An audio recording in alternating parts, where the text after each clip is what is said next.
Hello. Think I got all You got some leftover dinner in your hands there? if only. I AV am. check.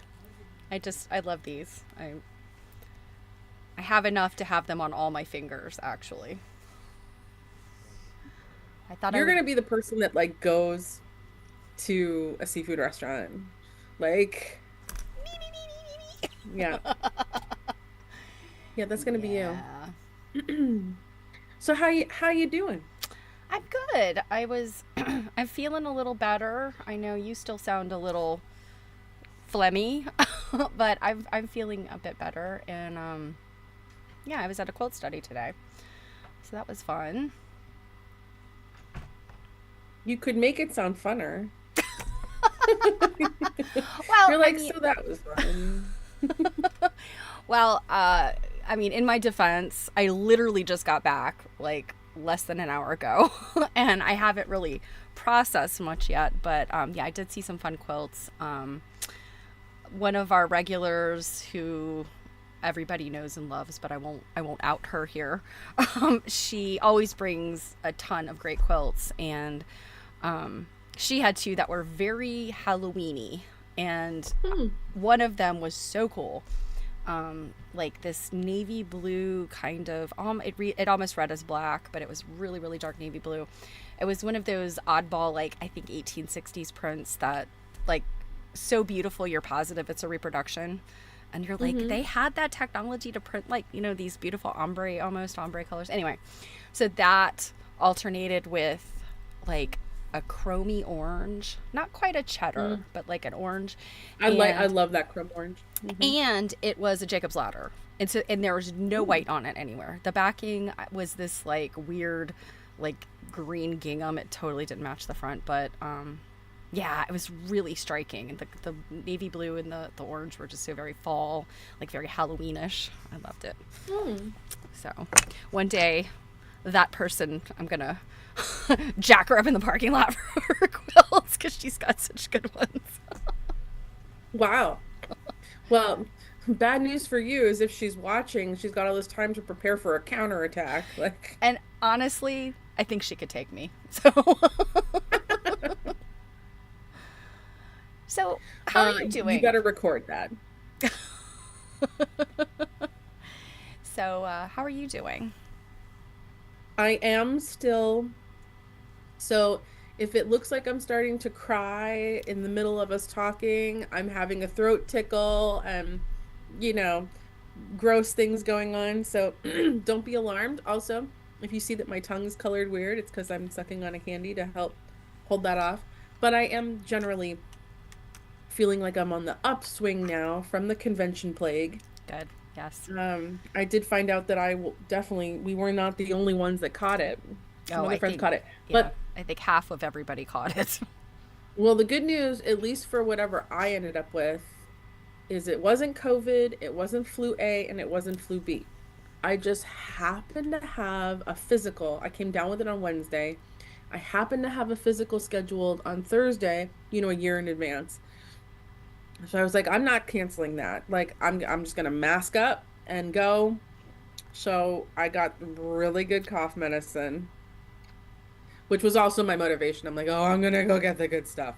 Um, And she was like, do you want us to test you for stuff while you're here? And I'm like, might as well. I was with a lot of people. So if this comes back as something Yeah. bad, I need to inform Yeah. I'm people. glad. I'm glad you Um, did, because I mean, my husband had this before I left, and I'll be honest, like, I probably shouldn't say this out loud because somebody from seminar is going to come after me, but I'm not entirely sure whether I caught it at seminar or I was coming down with it the day I got to seminar. that's right. We decided to blame you. That's right. Yes.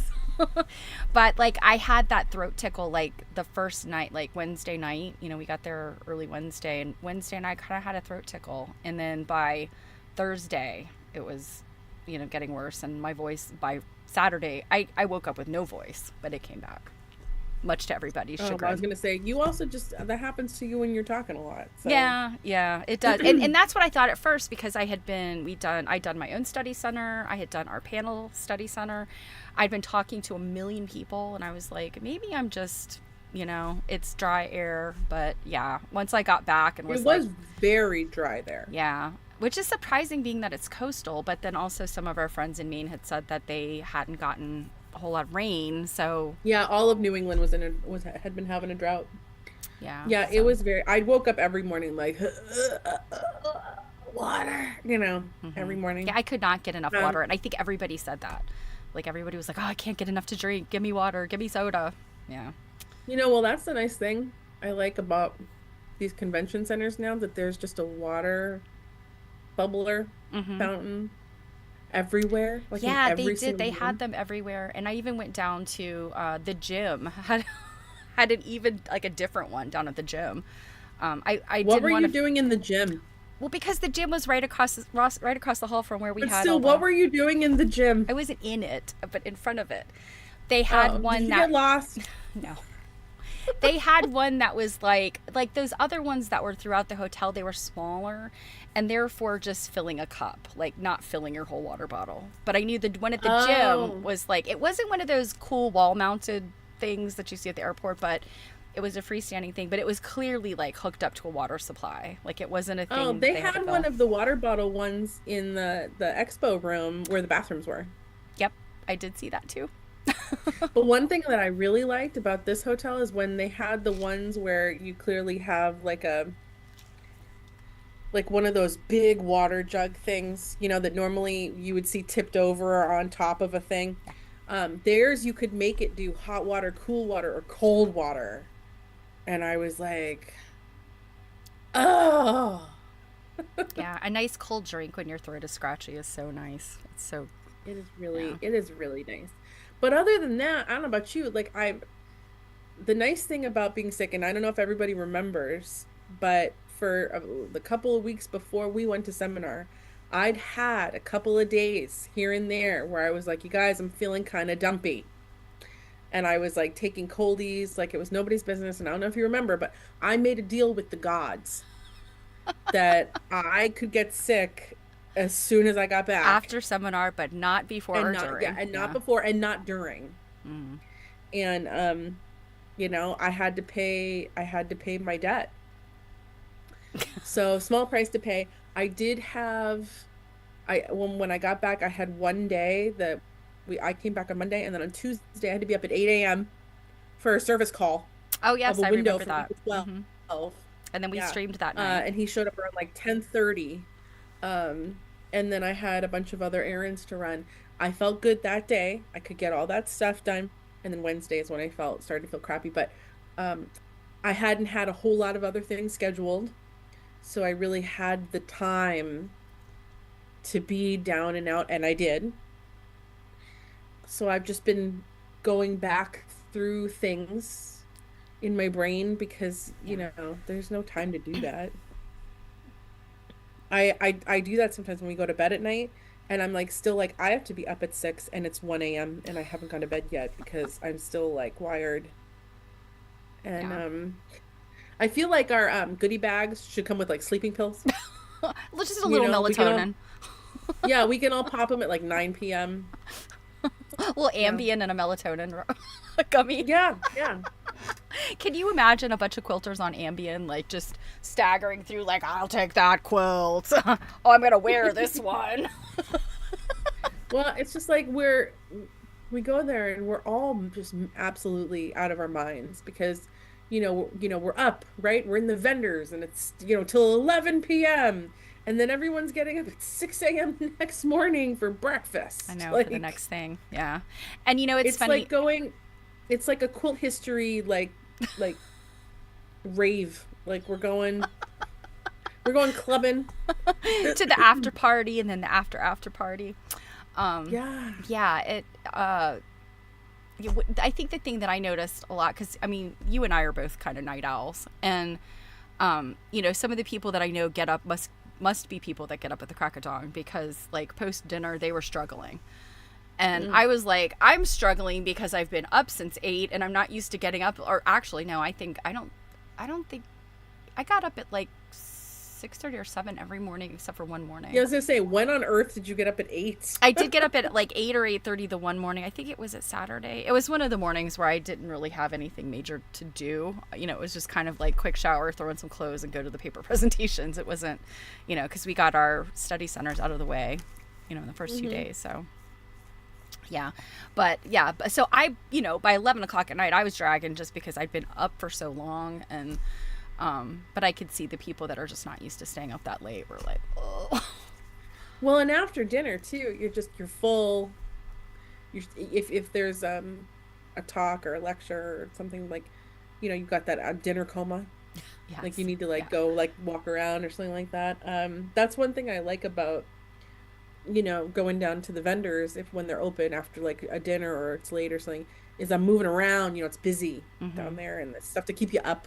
Yeah. Even though by the time it comes to close, everyone's like, I know. Well, and I think the other thing I think we tend to forget about is like literally the cognitive load. Like the Oh cognitive yeah. load will just wear you out. And, it's seeing all the cool things and learning about the cool things and meeting people. And I struggle with like the crowds anyway because it just like zaps my energy and I'm trying to be up and friendly and, it's not my normal. My normal state is to Oh be yeah, like, y'all. don't Stephanie approach. is not, yeah, Stephanie's not friendly. I really do. I struggle with it, Like, I guess it would surprise Well, you have people. to be you have to be on, Yeah. I mean, like I guess it would surprise people that don't know me in person, only know me through here because, I do. I turn it on because I know I wouldn't be very interesting, especially on my own stream by myself. So I turn it on. But yeah, like it really, when you're in a crowd of people, if you're an introvert, it just like it pulls on your energy and you're just like I just need like an hour with like nobody talking to me. So sometimes I'll I just think go most people hide in the probably bathroom. feel that way.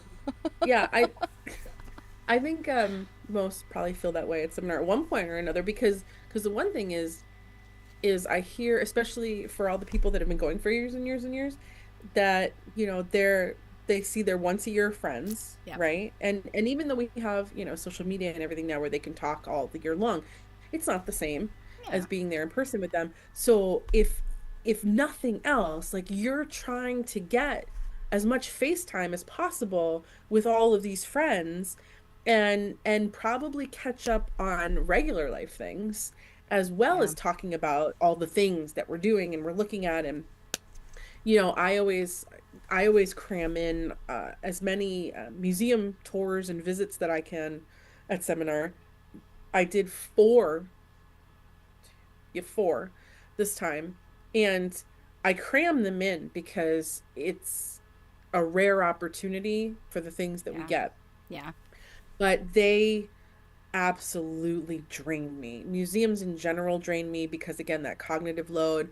It's also the load of I'm really excited.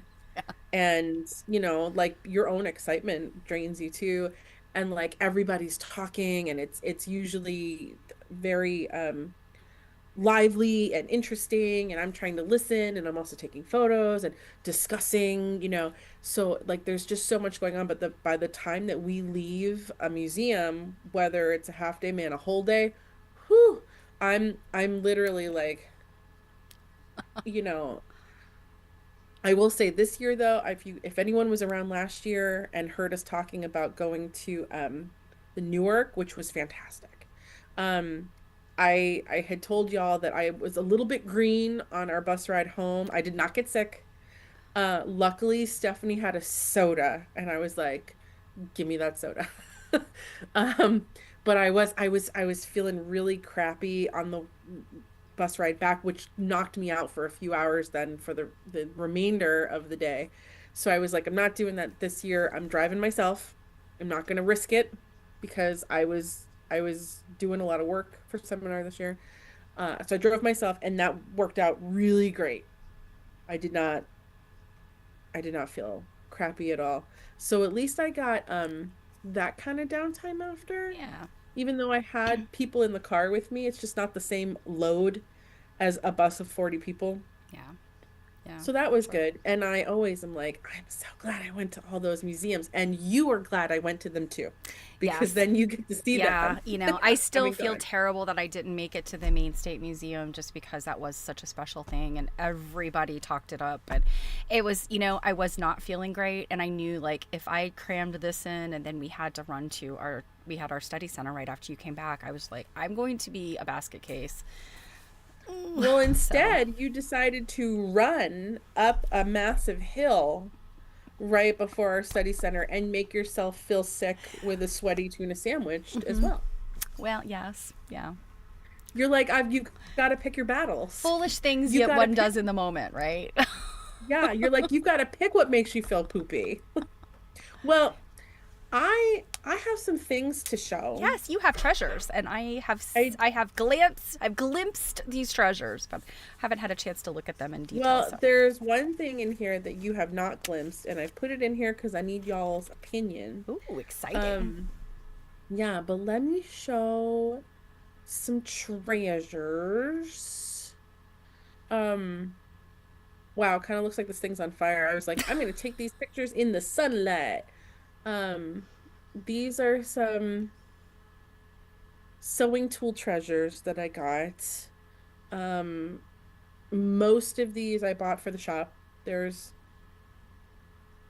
I think there's only one thing in here that is not for the shop.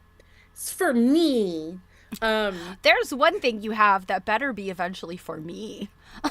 It better be for the shop so that I can buy it because I was gonna say you say that a lot. I do say that a lot, but there is one specific thing. But anyway, go with what you've got to. We'll talk later. Go with what you've got to Uh-huh. show here. I don't know. You better. I was gonna say if it's in these photos, you better like If piddle it on it now. if it's in So these photos, I will loudly proclaim it as mine. So okay. I love this little piece here. This little like yeah, it's sewing kit. this. There's Yeah, nothing this is really inside. cute. It's been emptied, but having this like needlework on the outside here was so sweet. And when I had first looked at it, I was like, "Oh my God, is that hair? Is it hair? It's not hair." Yeah, it's just little silk. I think But they're this, like yeah, little this silk little threads. piece, yeah, this little piece right here. I was like, "Oh my God, is that hair?" Hmm. This, if I remember correctly, it's stamped in there somewhere that it's like Austria or Germany. I don't remember Yeah, I if think so. it's, And I yeah. think that those little petty point things, like, they made them with manicure sets in them, and then they made the like sewing kit ones. Um, Yeah, I don't, are you, I don't think it was on the inside. Do you think it was like on the bottom I of the feel bin? like it's there under the flap or something. I know I saw it. Maybe. Yeah, I think it's up there I at the did not top pay by the attention. clasp. I just Yeah. quickly grabbed these photos before I went and took a nap. Yeah. I made note of it because I was like, oh, I've seen these little petty point. And in fact, I think I have a little one, a little thing. And I think it's like it's either a change purse or like a teeny little manicure. Like it didn't have anything in it, but it's got that little petty point, like little flower thing. Mm-hmm. Mm-hmm. Little flower thing. I love your technical terminologies. This one is for me, and this is a walnut with a squirrel tape I measure. know this is just Oh, absolutely precious. it was really cute. I was like, what is that? Now, normally, like when I see these walnuts, I didn't notice the squirrel at first. They're just thimble holders, right? It Yeah, just they like usually like opens. open. Yeah, and it's just Yeah. a thimble holder. And that's what I thought it was. And then I caught the squirrel out of the corner of my eye and I'm like, what is that thing? And then I was like, oh my God, it's a tape measure. Very, very cute. It was Sunday bought it for me as like a, good job gift. He made the mistake of coming over and being like, did you find anything that you like? And I was like, I get presents. So I picked out some presents.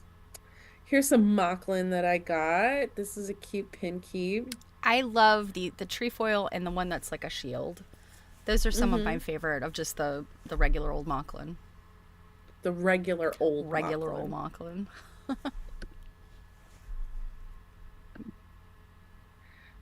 And this one was made of wood, which grew near Is it Dryberg Dryberg? Abbey. Dryberg Abbey? Yeah. Mm-hmm, mm-hmm, mm-hmm. Here's another piece, another pin keep of transferware. The side here was so strikingly blue that I was just like, Yeah. wow, they're so cute. Here's another piece of The muslin fiery that cross. I've never come across this container before. Um, but we've got the fiery cross here. So it's obviously religious symbolism. Hmm. But what's inside, Ah, yes, this is the one that's got the labels still yeah, in there. Clark's Anchor sewing cottons. I don't have any with that inside.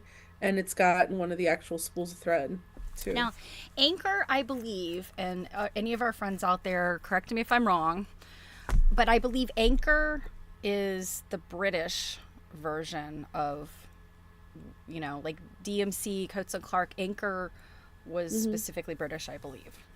Um, so yeah, and Your guess is as good as the mine right fact that now. this is Mauchline and also has a Scottish man standing on the Hmm. boat with a cross, like, I think we're safe in understanding that.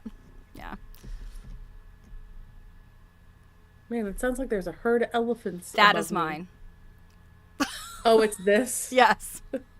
I couldn't remember which thing you were talking about. This is a teeny tiny little like doll purse. I should have put something next to it for scale. Yeah, I mean, it's like, Um, yeah, it's tiny. yeah, it's little. But perfect. It'd be a perfect little antique item for my tiny little sewing roll to go inside, and then Abraham can carry it around. Um, this would probably be like a torso-sized messenger bag for Babraham. Ah, no, Abraham's pretty big. Yeah, Abraham's 18, more than 18 inches. He's tall. So yeah, I know. Oh, all right. My, Okay. I know my dolls and friends. I know their sizes. So yeah. Babraham doesn't look that big. Well, you have never met him in person. That's true. That's true. But yeah, this thing was just adorable. And I mean, you can imagine some little child, like their mom helping them make that, or maybe Well, she made it again, by her, she made it on her I own. had bought this to hang on a teeny little hook in my case. I guess I can't do that now. Oh, to find something else to hang on a teeny little hook because I want that. Hmm. Oh, Here's and a bunch of all the emeries. strawberries. Now that one in the middle, is that not did you bought that one as our twins, right? We have twinsy Yeah, this one in strawberries. the middle here is mine. Yes, so anyone asking, I there were two of these color, this pink, so I bought one for myself and I bought one for Stephanie. Because we have twin shoes. We now have Hmm. twin strawberries, and then Sarah and I have twin antique child sewing rolls. Just like every person needs. Yeah, if you're gonna buy a frivolous needlework tool that or thing, you should have there should Frivolous. be two of them, and you and your friends each get one. Yeah. Um, the one I thought that was really interesting, I'd forgotten about this, so it's kind of hard to see, but it's down in the left-hand corner. There's that yeah, so the big strawberry's covering it up. But that one is interesting because it's got like this cap on it, like a sterling Hmm. silver cap on it. And isn't the fabric, it like the fabric is dotted, like it's Hmm. like a woven wool that has like a dotted, it's not stitched on there. So that Yep. one was really cool, and I'm wondering, I mean, didn't you say that it probably came out of a set of some kind? Like, Yeah, it was probably like on a chatelaine or something like that. yeah, very cool. Hmm. Um, and this adds to a large You have quite a major few. You collection. have I quite a have a few lot now. of, yeah. And right now in my booth, I currently have like an ironstone dish of emeries in there. But for the holiday season, Into red something and else green. is going in there. Oh, oh, You'll see. okay. I think I remember I you got some. mentioning something. Mm-hmm. I also got some scissors. Nothing like particularly like, oh my goodness. But one reason I picked some up is for when I end up with things that take scissors that don't have scissors. Hmm. Sometimes it's really helpful to have scissors to put in them so people can visualize what, Hmm. a set would have looked like. So like in this pair right here, this is one of a scissor that would have gone in like a scissor shoe or a hand, my hand. Yep. So I was gonna see if maybe this fit in there. That one, I think that did fit in the hand. I think I slipped one pair in the hand, and I think it was one of the pairs that fit in the hand. You were slipping things in the holes in my hand. I believe you saw me. You watched me do it. Yes. You are awfully presumptuous to be I know. trying to fill the holes of my objects.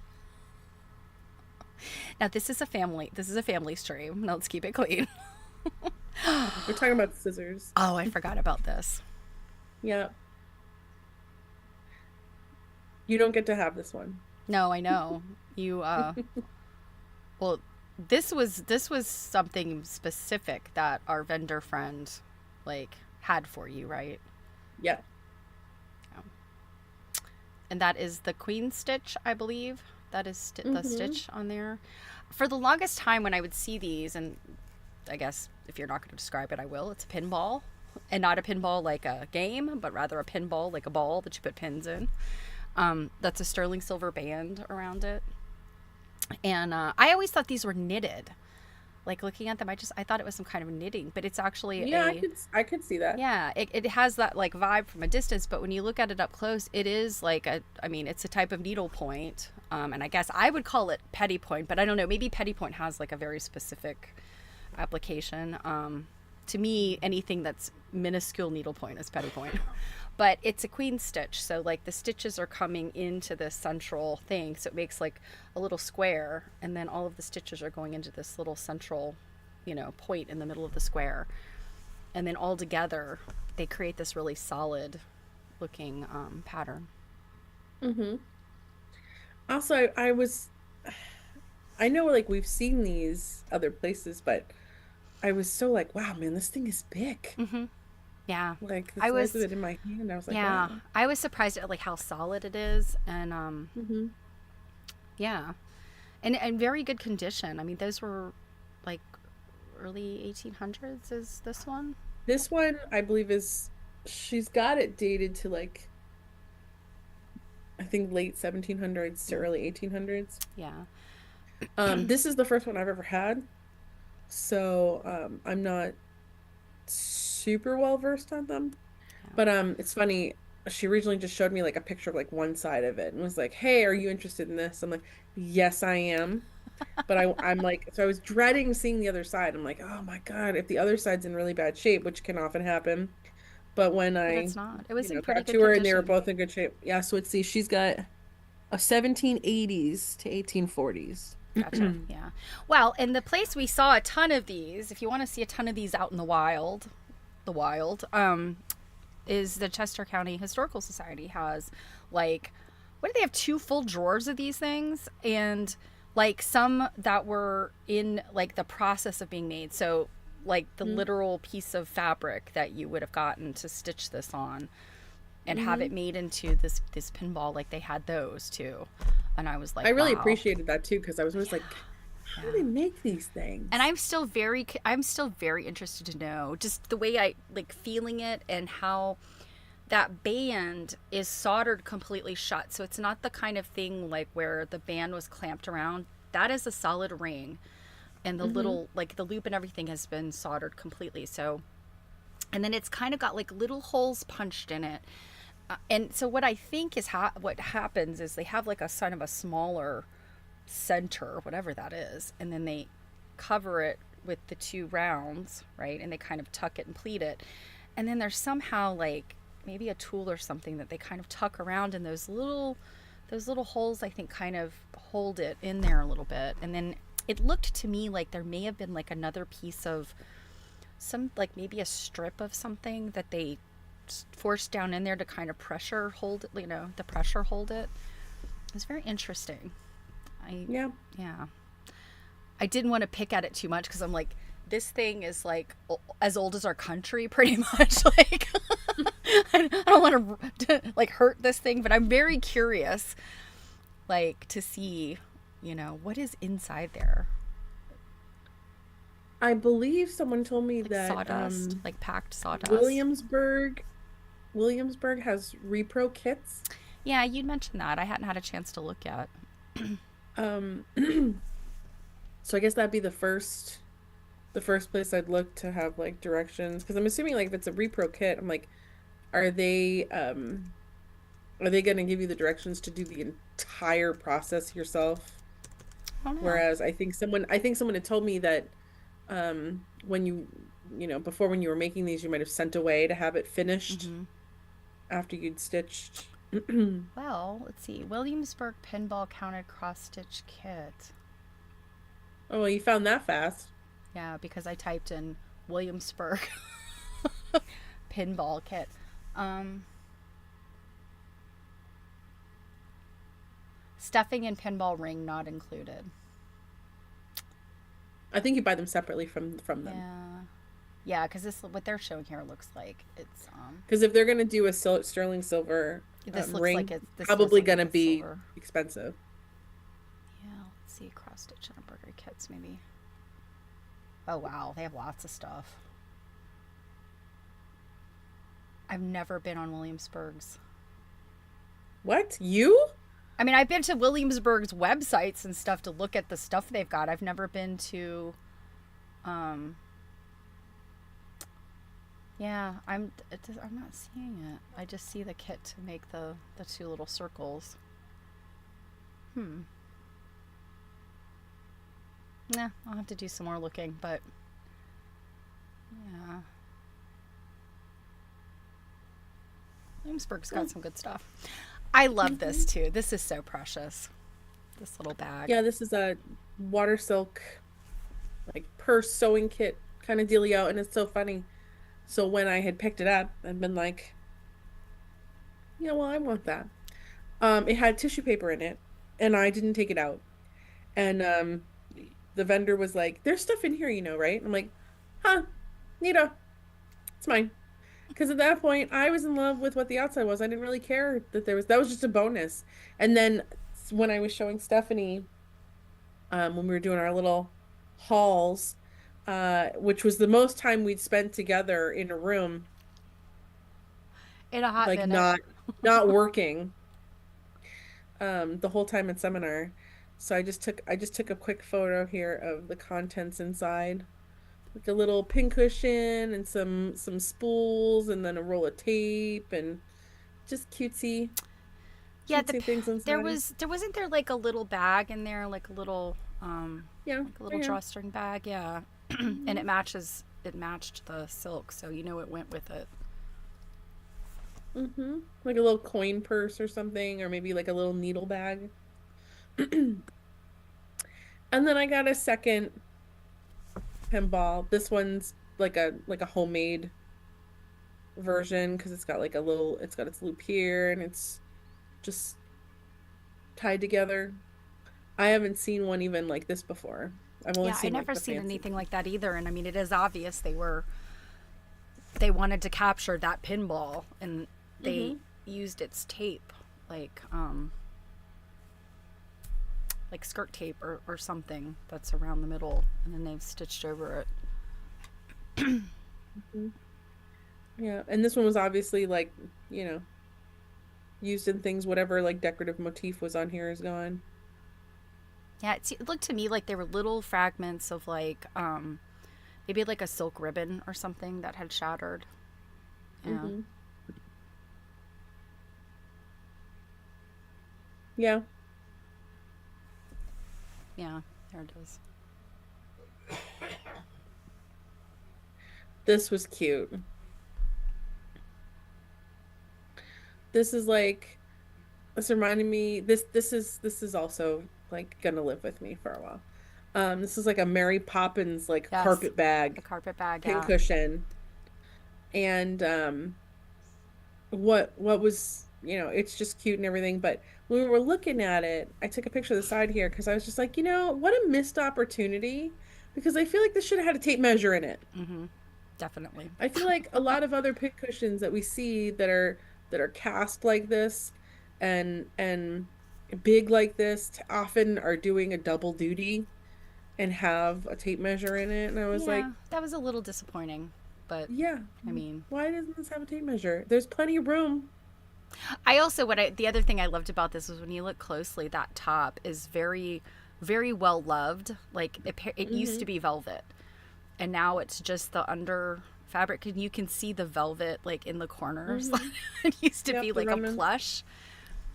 Yeah, and Well, and it's actually, funny. yeah, it's not velvet. I think it's plush, which is a little It's different. funny because it's like, is it worn away because it was just used a lot, or is it because it had an owner like me that just like rubbed it a lot Kept because petting it it. was fuzzy? Because that's what I would do.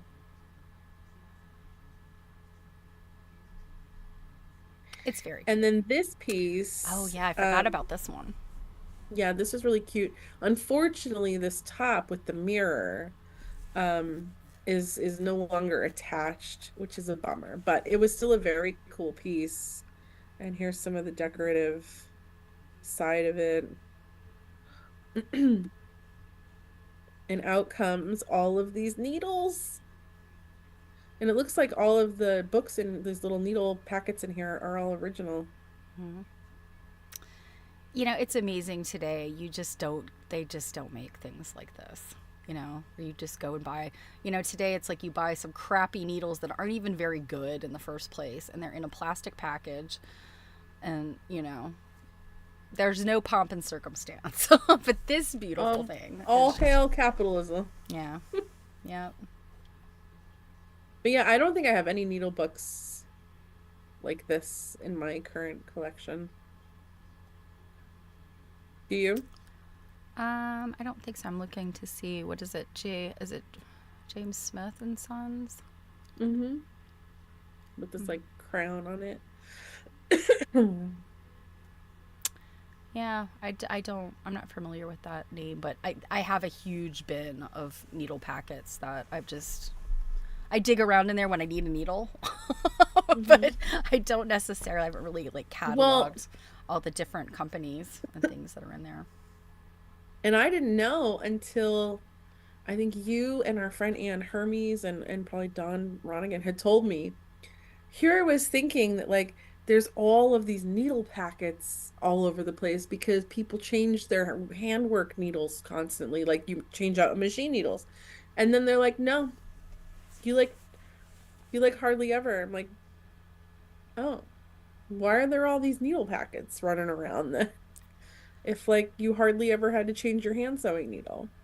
Well, I mean, it's primarily just, the different applications, different types of needles, and, different sizes of thread. And really, I mean, back then they had weights of thread that are difficult to find today. Like 40 weight thread. That's I've never seen 40 weight thread. 50 weight, yes. 60 weight, 80 weight, yes, but not 40. That's just like I think that's like machine cotton or something. I don't know. They don't make things like that, or label them as such anymore. And, with needles, it's like I don't quilt with a quilting needle because it's just too short for me. I quilt with like a milliner's needle, and Hmm. it's just about what makes you happy. I remember having that Well, I can see conversation having well, I with can see them. having a variety of needles, Hmm.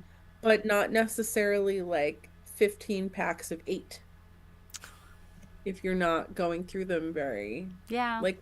like why even today, like why do we sell these packs of needles that have like 25 needles in them and it's like five of each kind of needle Well, I can if you're tell you not. about needles today. They do break.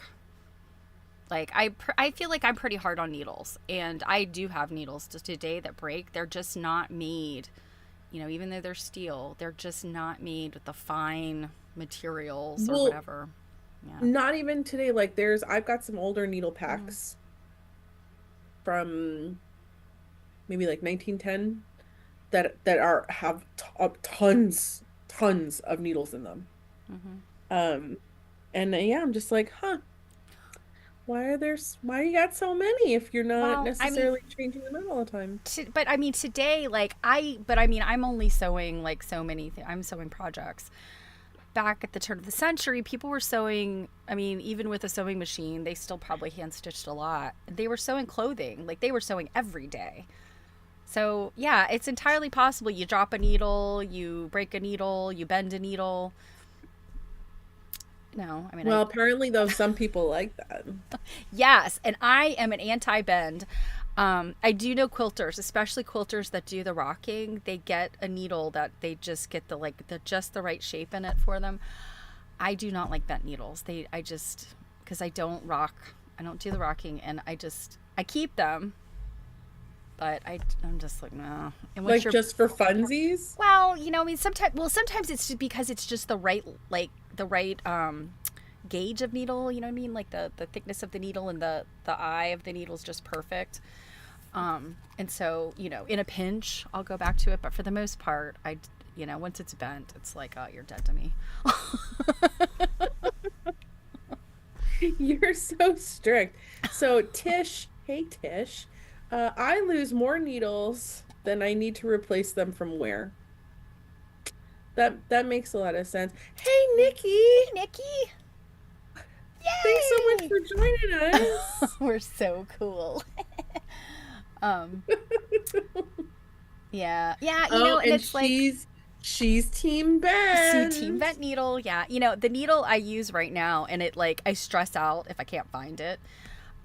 It is a Kohana needle, Hmm. and Kohana, if you're not familiar with them, they're a Japanese You're really company. known for scissors, right? Various things. They have like these. Oh my gosh, they make this leaded glass paperweight pin cushion that is like looks like it's out of a museum. It's so pretty. But yeah, they make pins, pin cushions. They do make some scissors. They make those itty bitty little snippy, the little snips. Hmm. They Hmm. make those. A couple of other like just things, And they're notions. really they're a more expensive brand, right? Yes, the needles, the packet of needles I have maybe has like 5 needles in it, and I know I paid more than $20 for it. But Wow. yes, but I could tell you the eye of the needle, it doesn't have that weird punched like eye that like regular other needles might have. It's just Hmm. it's perfect. It is a perfect needle, and I Is constantly it like gold tipped or something for nope, that price? nope. It is just a perfect needle. Oh. It's sturdy. It doesn't bend. I put it through the emery all the time to keep it polished up. Hmm. Wow. I'm a dork. Okay. I love it. So cute. Oh, I was gonna say I haven't even said anything yet. Yeah, but this is So, what you're planning, right? For the your hmm booth. so I need opinions, and I need opinions other than Stephanie's. So in my antique booth, I need to, kind of holidays it up a little bit. And a friend of ours had suggested maybe you can find like a teeny little Christmas tree, even if it doesn't really look like a Christmas tree. She even suggested maybe one of those ones that's just like made out of dowels. Mm-hmm. And she's like, and hang emeries on it. Now, I was kind of like, how am I going to hang these? Because not all of the loops here on these emeries are sturdy enough. So I was like, I found in my, you know, stuff of crap that I had all these tiny little zip ties. I'll cut these edges off of them, but they're a little more grip Oh, okay. to Yeah. get onto the tree. Because some of these I have to put it pretty far onto the branch for it to hold. Mm-hmm. Um, I think and I this am is gonna have to fabulous. I think this find is so cute. I'm gonna have to find some kind of like rock or paperweight to put on the back here because it makes this a little top heavy now. Oh yeah. And then I was maybe gonna just run to the store tomorrow on my way. I'm hoping to get up to my booth tomorrow. And run to like Michael's and maybe just buy like some ribbon or something to like tie around the base here and maybe like tie a couple ribbons on here. Oh yeah, that'll be Um, cute. But yeah, do we like this, people in the chat? Like, So while we're waiting for them to gush about how cute it is, Nikki asked, "What do you use the Kohana needles for hand quilting?" Yeah, for honestly, I use it for all sewing. Anything that requires sewing, I use that Kohana needle. Sometimes I do switch to a finer needle for hand quilting, depending on what the fabric is. so Marianne said cute string lights. So one, there's no place for me to plug lights in. This is inside a locked case. Number two, this thing is maybe 18 inches high. So I would have to like wrap each branch with like so much. It's really, really compact. I But have yes, itty bitty little LED fairy lights though that would work, and it has a battery pack. Although somebody would have to turn it on, the battery would burn out, but still. yeah, sadly they're not going to go into my case every day and turn on They like you lights. though. I can tell you. I don't know. Remember They if I do. They if I do. mentioned to everybody, they like Jill because she is in there like working it. She put them the antique place York Antiques. She put them on like the New England guide for AQSG seminar attendees that were traveling to New England. They were I mean, very to be excited. fair, it was only 45 minutes down, like the direct highway. Hmm. So it's not like I was sending people 3 hours out of their way to go to this It was thing. right. It was right on Um, the way. Yeah. yes. I do intend to like get some other things to put on it. I was thinking I was gonna go to Michael's because like of course like I can't go to Joann's. But I was hoping maybe I could find some like tiny little ornaments where I can Yeah. add a couple little Um, ornaments. Um, They do or have like things some that, like in the paint. dollhouse section right now. Because some of the miniatures people I follow, they've been showing stuff. So I don't know if they would be cute though. It might be sort of plasticky looking stuff, but maybe you can Oh, find some little. hmm. Gosh, I'm trying to think. I wish you lived closer. I actually do have a couple of things that would be really cute. I have some itty bitty little glass, blown glass Santas that would look really cute in that. So Mm, old mm, fashioned mm. icicles, and Nikki said it needs a star on top. I mean, I will try my best. At most, it might have to be like a pretty bow. Yeah. And So honestly, I don't know yet. There is a chance that I'm gonna get into my booth and find out that I like have to like cut this top off. lop the top of it off. Yeah, or like bend it. So Because it's this is a just like the fake height. tree, right? Hmm. Oh, okay. I was like, you didn't, because I know. I mean, they do sell those little teeny spruce trees that you can buy like around the holidays. I was gonna consider that if I didn't find something. This is just one of Ah. the first things that I found and hoping it Do works. you have a world market near you? Uh-huh. Not well, not near me in the moment, but I Oh, don't. yeah. Jen says, "Hi, Jen. Like I just saw you a few hours ago."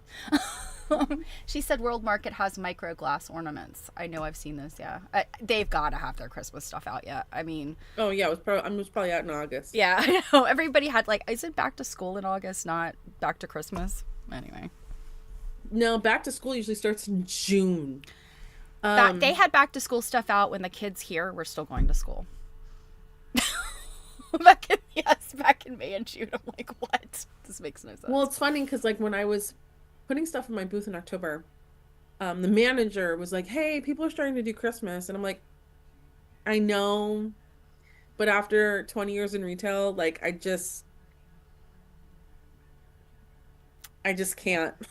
Like, I have to like get to the end of October Yeah, and then we and can." that is, I gotta be honest, that does bother me a little bit because it is, there's like, we've lost this, and I don't want to digress us too much because I think we all have feelings about this, but it doesn't divide the seasons up the way that, it mixes the seasons. Like, with Halloween and Christmas mixed together, it's just confusing. And it's like, I mean, when I worked in retail, I've been gone a while. I've been gone much longer than you have, but we would go like Halloween night, we would switch over to Christmas. So nothing Christmas went out on the floor until Halloween was Oh, done. And we would spend the night in the store on Halloween night. yeah. And and They they don't they do that did that anymore. with us, but we had Christmas merchandise out. They just didn't change over the store, like they would do all the store trimmings Mm-hmm. Halloween night, and Halloween night at midnight they started playing Christmas music. If I had it my way, October would be for Halloween, November would be about Thanksgiving, and then after Thanksgiving would be about Then Christmas. yes, and that is the way it was until Black Friday became a thing. Yeah. Anyhow, It is a crime to go Christmas so early. Yes, Marianne, I agree. I mean, seriously, I'm still making like I made a little bucket, oh. and yeah, I'm not So done with these things. I do have one hint here for like Nightmare Before Christmas type, and that's on this tree. One of these emeries is a pumpkin, Oh yeah, like a tomato looking pumpkin. yes, So I'm still like just quite. But yeah, that's what I've been working on that is really cute. before I like we that. got I out to our think screen. yes, I think I don't know. I'm assuming everybody agrees. It's cute. You should do it. I mean, I'm sure gonna try. I'm sure gonna try. Aside from that, um, I did actually. I'm just gonna have to get my. I've got like a dog snuggled up to my leg here. Ooh, I did actually get out my stuff to like maybe put a few things, sew a few things here, which I haven't Oh yeah, touched. that this is a stitching glitch, isn't it? Yeah, I It's, haven't touched any um of my EPP did in a you hot did minute. you bring them with you to seminar or? I did. I never touched them. Yeah, I actually did a little bit of my sewing, but mine's I didn't even bring it to my desk because I was running in at the last minute. But that plastic canvas house that I've been working on, and it's Hmm. really funny. As I was working on it at the one of the tables in the ballroom at seminar while we were listening to paper presentations, I just pulled it out of my bag and I'm just like, kind of mindlessly stitching because it's easy to do. And Matt Monk from the Winneter leaned over and said, "I'm making a Halloween one." It was like a small world we live in. Hey, Robin. Well, the time of day we changed this, right? Like I'm surprised. I'm excited we have people here because we changed this kind of last minute. So It's Stephanie's fault. God, yes, it's always my fault. We're glad you're here, Robin. So I mean, I But guess yeah, this for is. anyone that what? I was just gonna say we're kind of sliding into the end of the weekend here. I hopefully everybody has had a wonderful Mm. weekend and has been doing fun things, sewing, obviously. I haven't been doing any sewing. That's why I'm like, I think I'm gonna sew today. But for anyone that's like new or hasn't seen these, I'm working on these little itty bitty half-inch hexies. And here's my collection. You have got quite a few. You're Yep. you're rocking and rolling there. Um, Hmm. I yeah. So our friend also named Stephanie, and Jen knows her. We saw her today.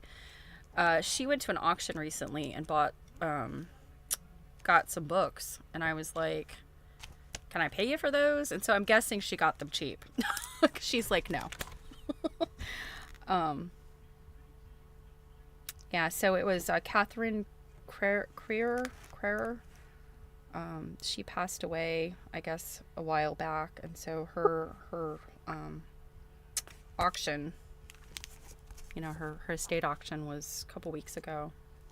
So I got some interesting books out of there. I haven't had a chance to look at them yet. Hmm. It's the Denver Art Museum Quilts and Coverlets. Hmm. So a lot of these are, let's see, this is 1974. I mean, definitely an out of print item, difficult to find. Look, I mean, you gotta love the old spiral comb binding. Oh my goodness.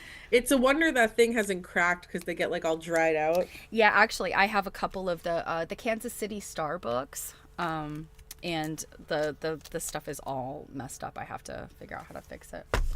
So,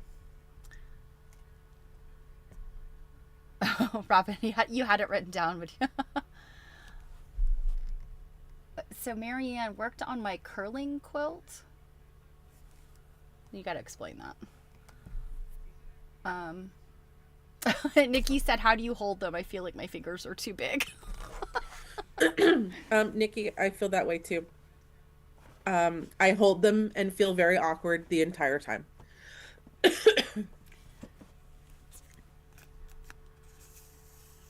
Oh, curling the sport. That's what I thought you meant. Oh, okay. Fascinating. I I'm gonna turn my camera off for just a second while I blow my nose because it's not pleasant. You guys are welcome. You don't want to watch her blow her nose. I watched her blow her nose earlier. Um, this is fun. This Quilts of G's Ben postcards from Chronicle Books. I have another G's Ben postcard set, I think, or maybe they're note cards. No, I think they're postcards.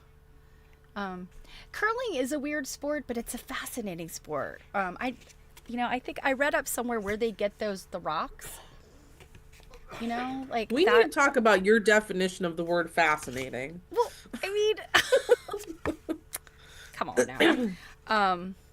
Yeah, like it's an interesting sport because like they get those rocks, the curling rocks. They're from like a specific place, like I don't know if it's Scotland or Wales or something. Um, yeah, this is interesting. I've never seen some of these G-Spun quilts. This is Irene Williams, 1960s polyester knit basketball jerseys. Look at this. I've never seen this one before. No, I never have either. Yeah.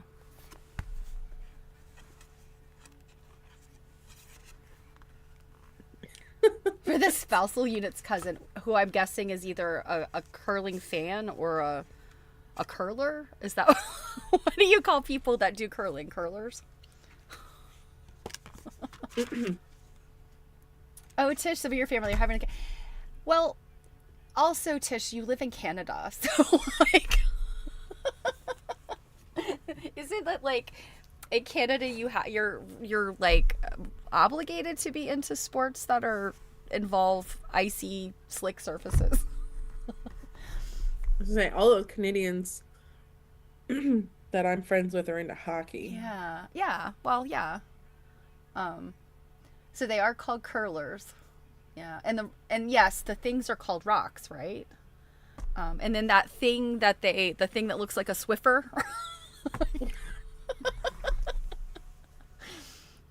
Okay, pattern made by a Canadian.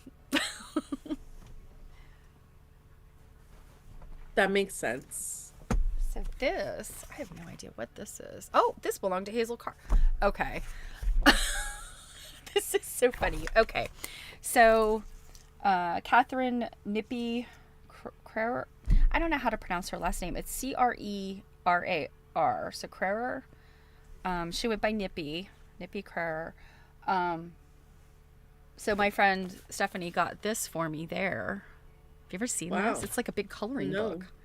But the pictures are so cool. And I guess it's kind of got pattern. I mean, it's got a pattern in here. Pattern pieces for each. Like you could color it. But look whose name is written on the front of it. Wow. So apparently it belonged to Hazel Carter at some point, and Nippy then got it, and now I have it. So that's so cool. And these things when they pass through hands, Mm-hmm. So cool. Okay, so yes, that thing is called a broom. The Swiffer thing. It's called a broom. So, didn't you recently get a whole new bookshelf? I did. And have you now filled it? I have.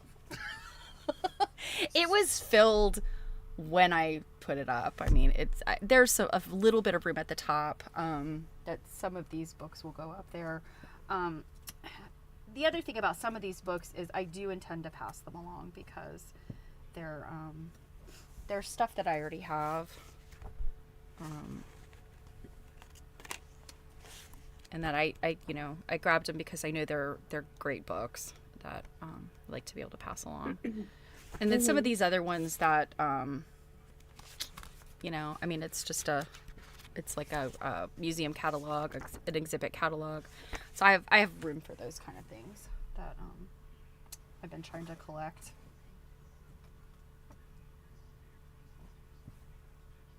So, and I have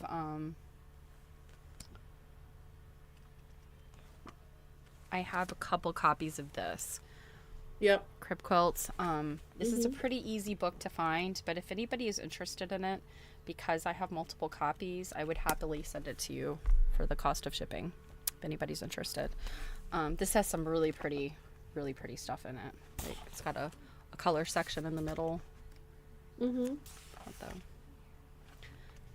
people might recognize this quilt, the Hat Hmm. and Heart quilt. Mary Fawns loved that quilt.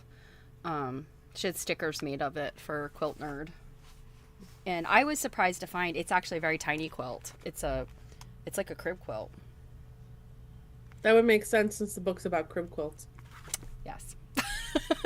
Indeed. But the thing is, like, I've seen it in other books, and when I read, They don't mention the size. yeah, well, no, then they do mention the size, and I'm like, oh my gosh, that thing is tiny. I mean, that's really smaller than a crib quilt.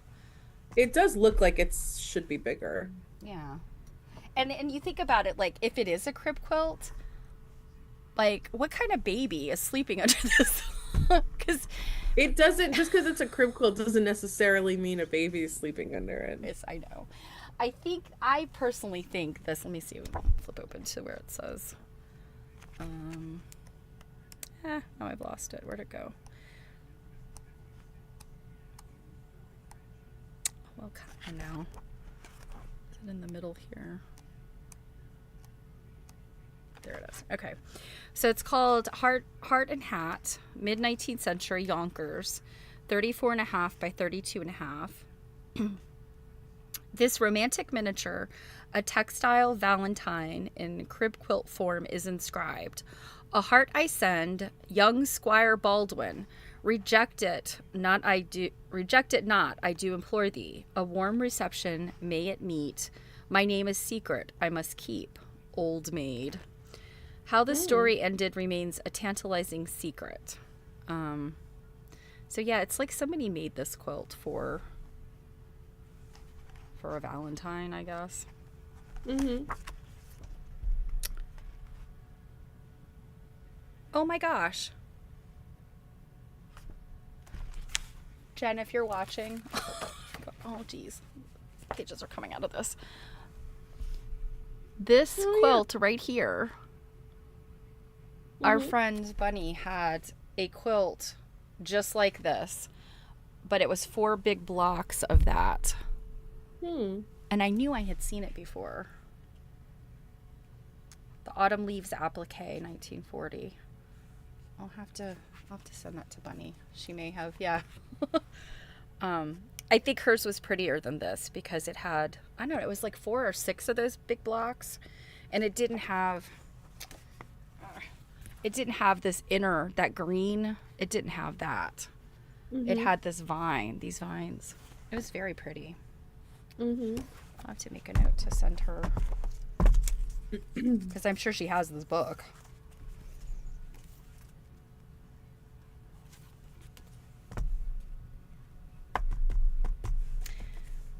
Yeah, 6 blocks. Yeah, and then the blocks were separated by that vine, and then it had the border of the vine too.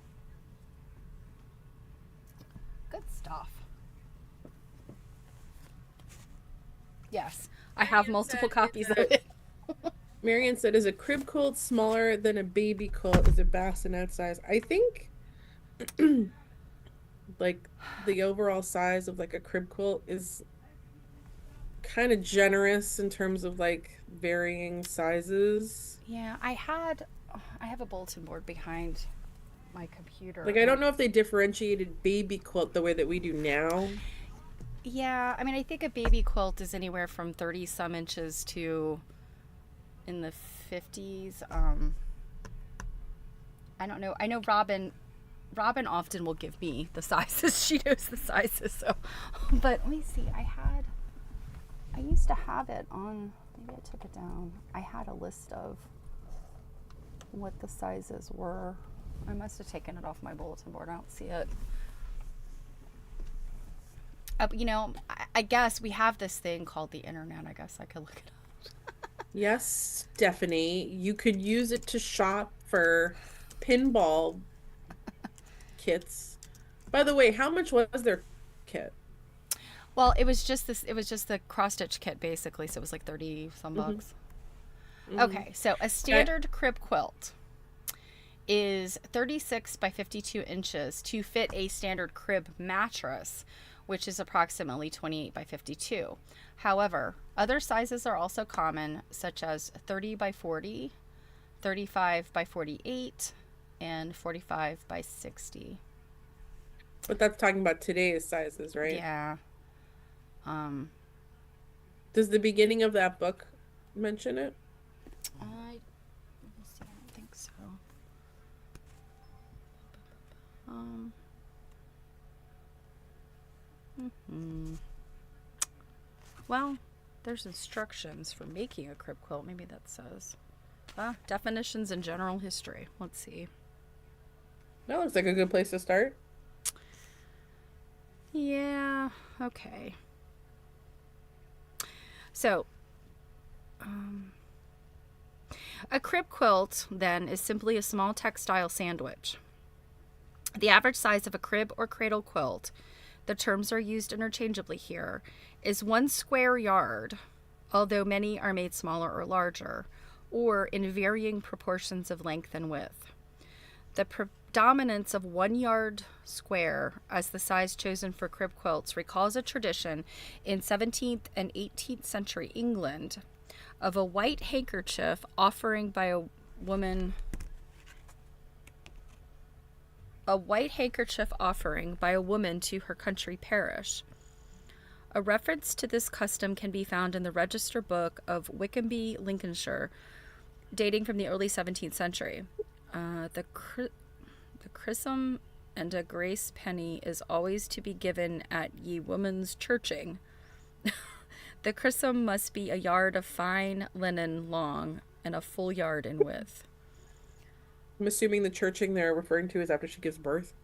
Yeah, I guess. The white handkerchief evidently represented the chrism cloth, a special cloth in which the baby was wrapped for the christening. So, yeah, like, baby at christening, they have that, like, blanket, the fancy blanket. I guess that's what that's referring to.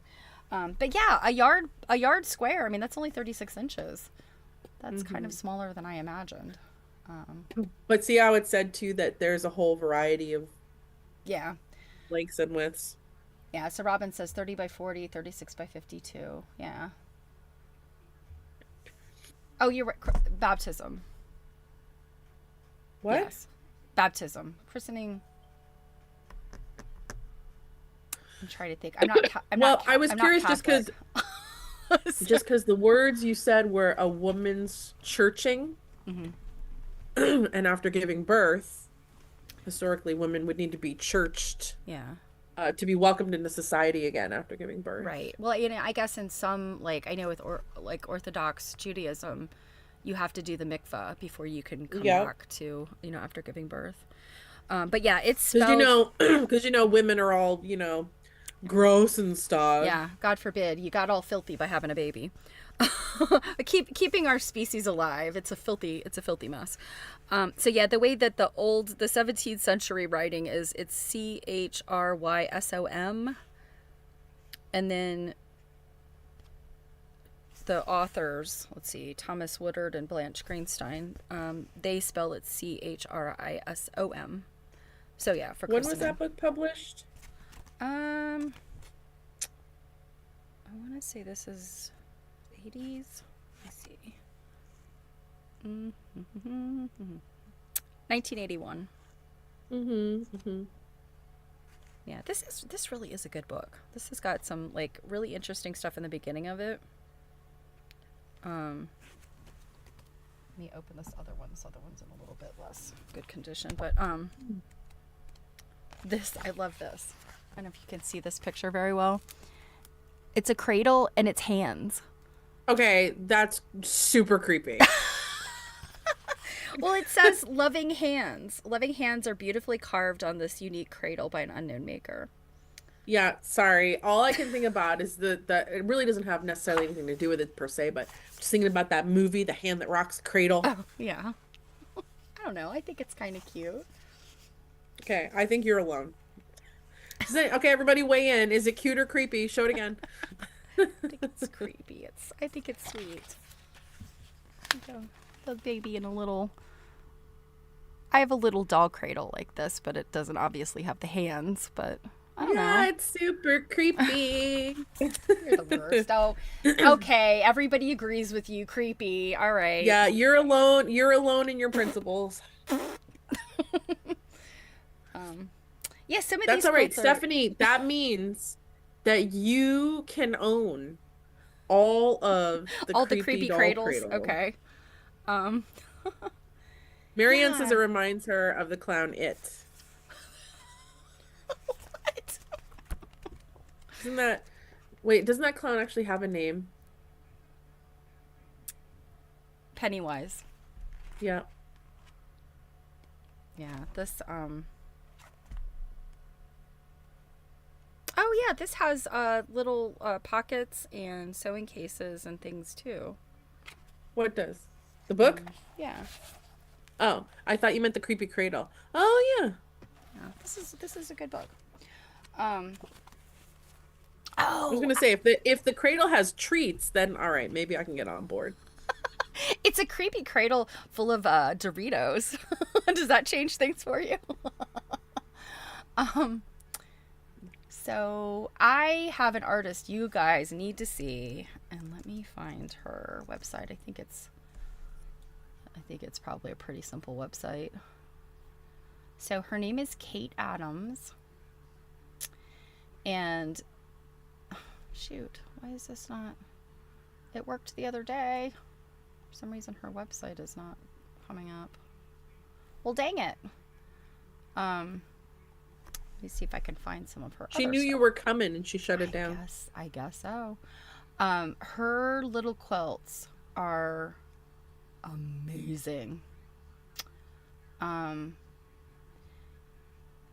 and so funny story. Julie Silber um, had a ton of these little quilts in um, frames at her booth when we were at seminar, and I kind of whizzed past them and I kind of did a double take and I go to look, and I thought that they were prints, and I'm sure you've all seen those like prints of quilts, and it's Hmm. sometimes they're like a letterpress almost. So it's got some dimension to it, like the blocks kind of have dimension. And at first that's what I thought it was. And then I was like, no, wait a minute. I don't think those are prints. And I go up and I'm like pressing my face to these little framed things.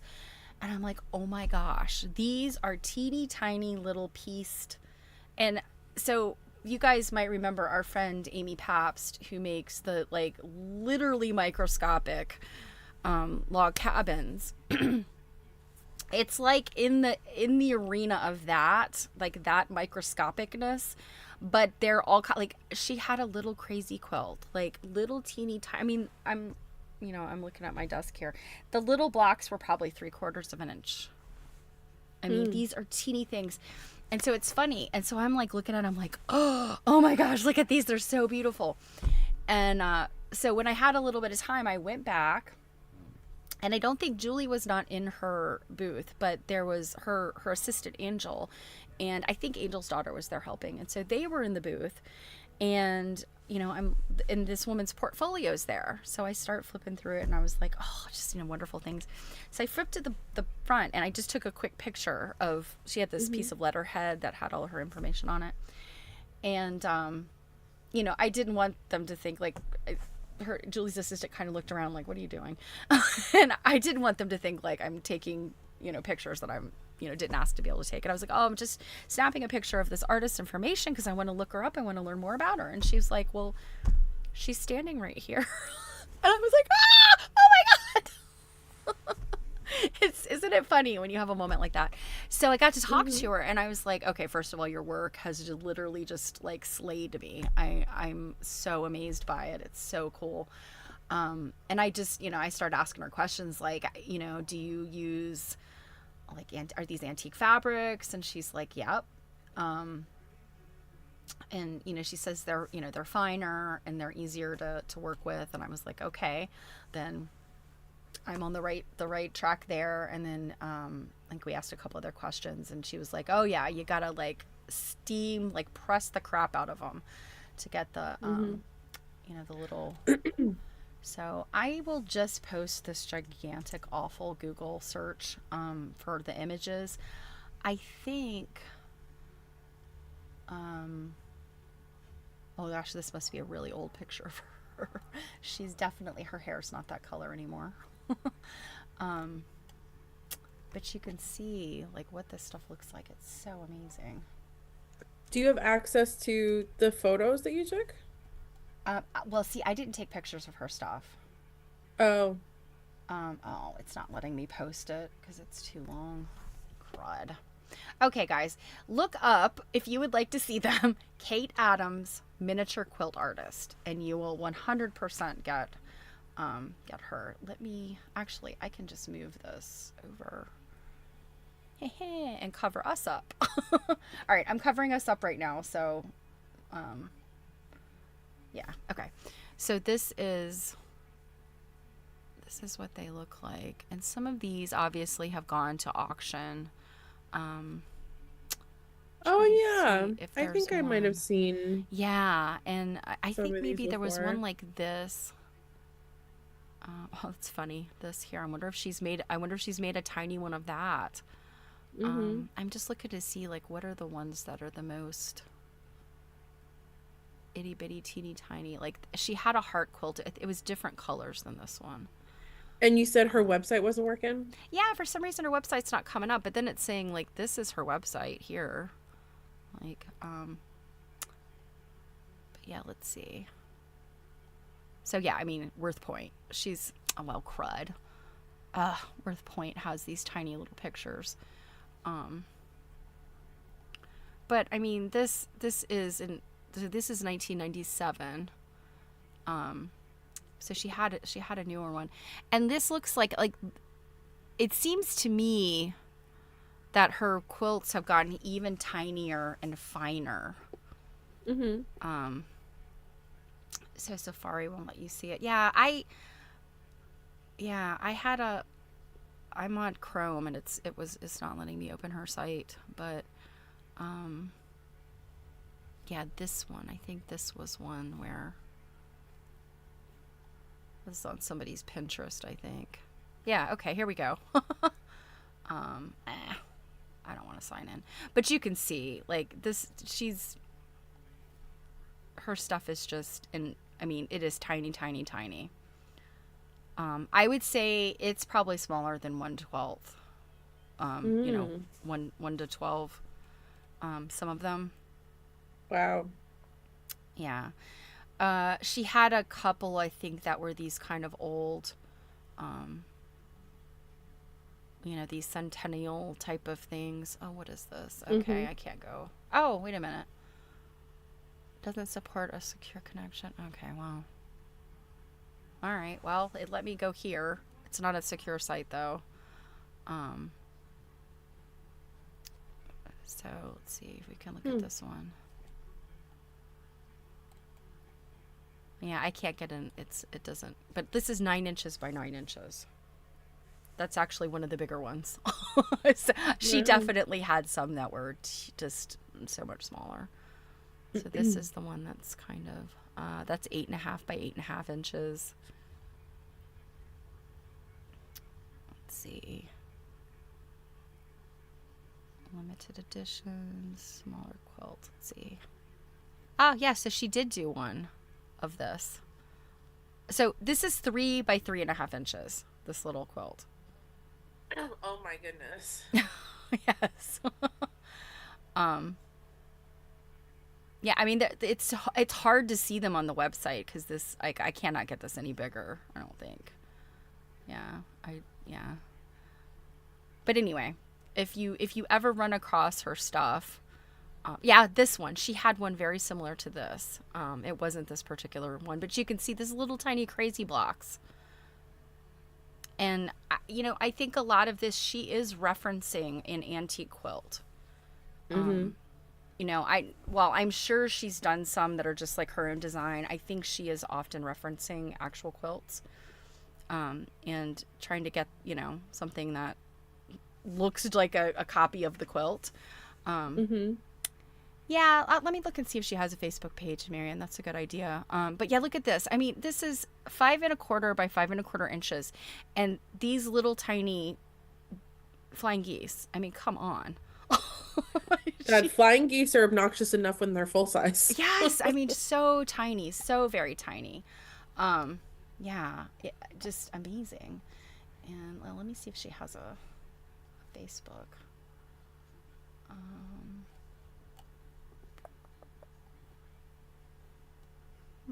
hmm. Let's see, Facebook. Hmm. I am not seeing that she has a Facebook page. I see where other people have posted things about her. She's just hiding from you because she knew you were gonna stalk her. Try to make her my best friend. But anyway, I was just gobsmacked because they were so fabulous. And I mean, if you've ever made a tiny quilt, you know that like regular quilting cotton, it's usually a little too thick. Like it looks like you can tell, like the binding and stuff, it's clumpy looking because it's just too Mm-hmm. thick. Mm-hmm. But if she's using like really fine antique fabrics, you don't have that like thickness. And I've tried to make a few little nothing as tiny and fine as what she made, but just a few little pieced little quilts. And I've used lawn, so Mm-hmm. that's a fine, finer fabric. And then like silk dupioni is really nice to work with because it's not slippery like satins and other Well, and silky. that's what isn't that what Amy Pabst uses for her Yeah, really tiny stuff? she sometimes uses, well, Amy uses all kinds of stuff. Amy does use a lot of silk, just because it is thinner and easier to quilt through. But I remember her telling us that first time we met her and she showed us her quilts, she's like, I go to the crappy, like, the clearance section of Joann, and if I find a fabric that I really like, she would put jersey knits in there. She would put, Mm-hmm. she puts like, Anything that would work. yeah, just to get what she wants. Mm-hmm. Yeah, her stuff is amazing too. If any of you guys aren't familiar with Amy Pabst, well, let me just pull her up. She just finished a quilt that I saw in the making. This was it back in the spring when I went up there. Well, I'm sure she's probably gonna submit something to QuiltCon, right?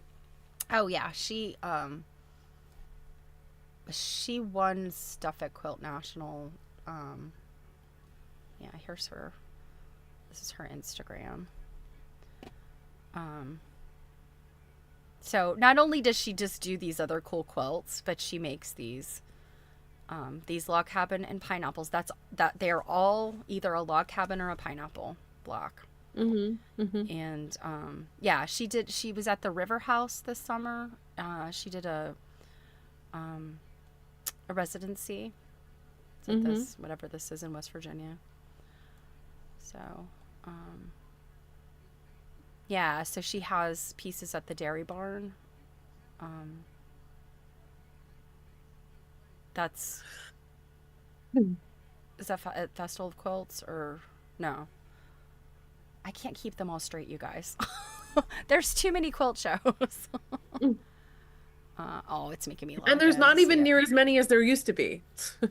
Yeah. So if you want to look at Amy's stuff, I don't feel like logging into Instagram right now. I don't remember what my password is, so I'll just I'll put a link in the chat if you guys want to look at her stuff.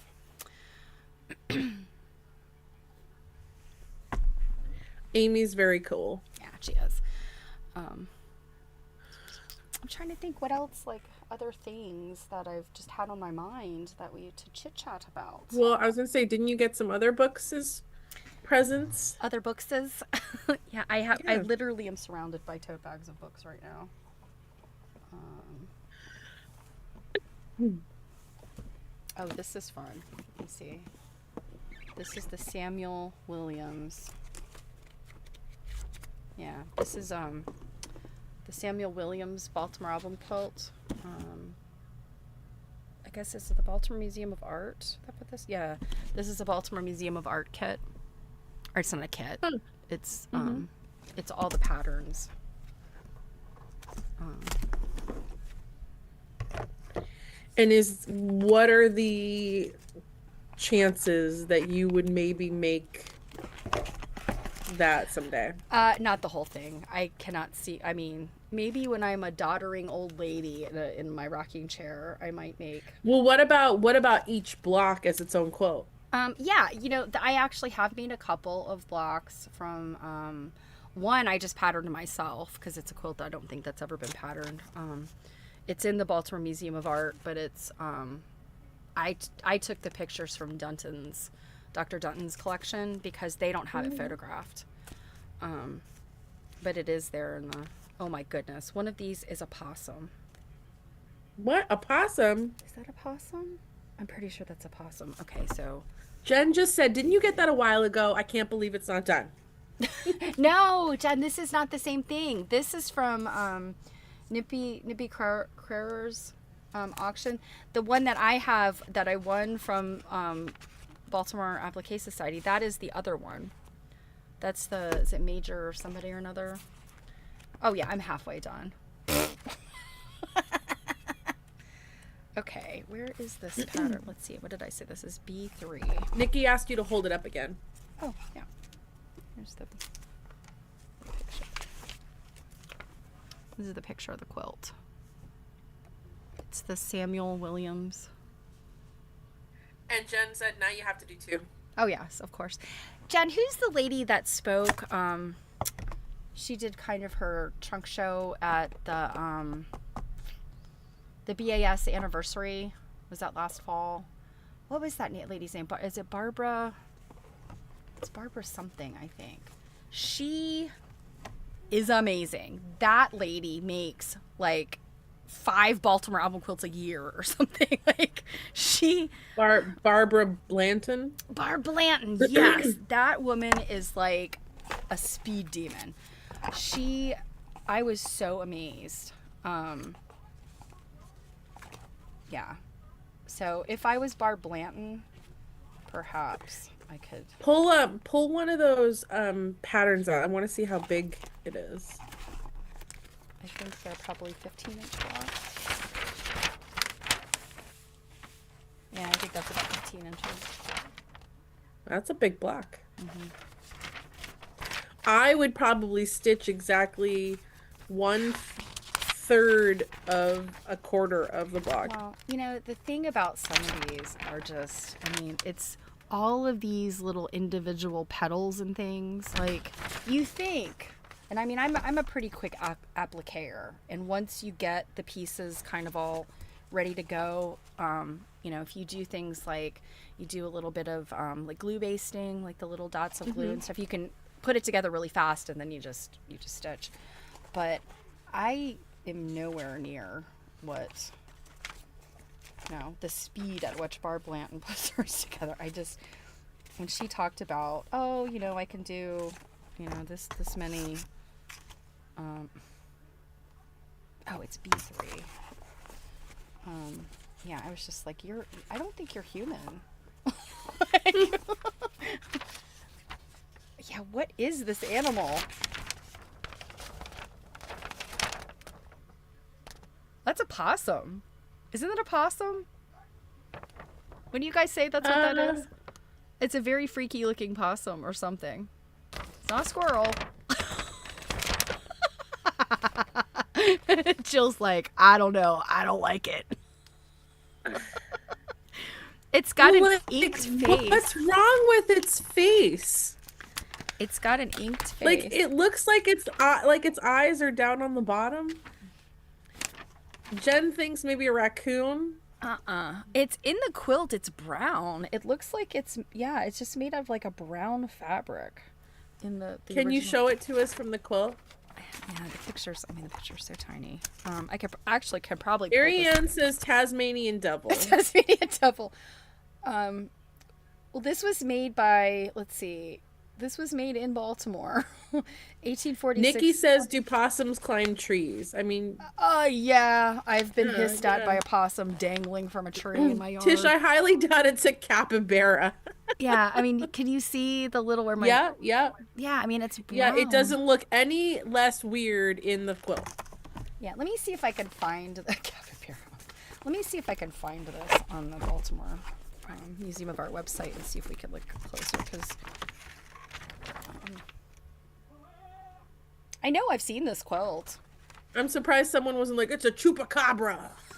It might be. All right, let's see. Let me Oh, find. Nikki also thinks it's a capybara.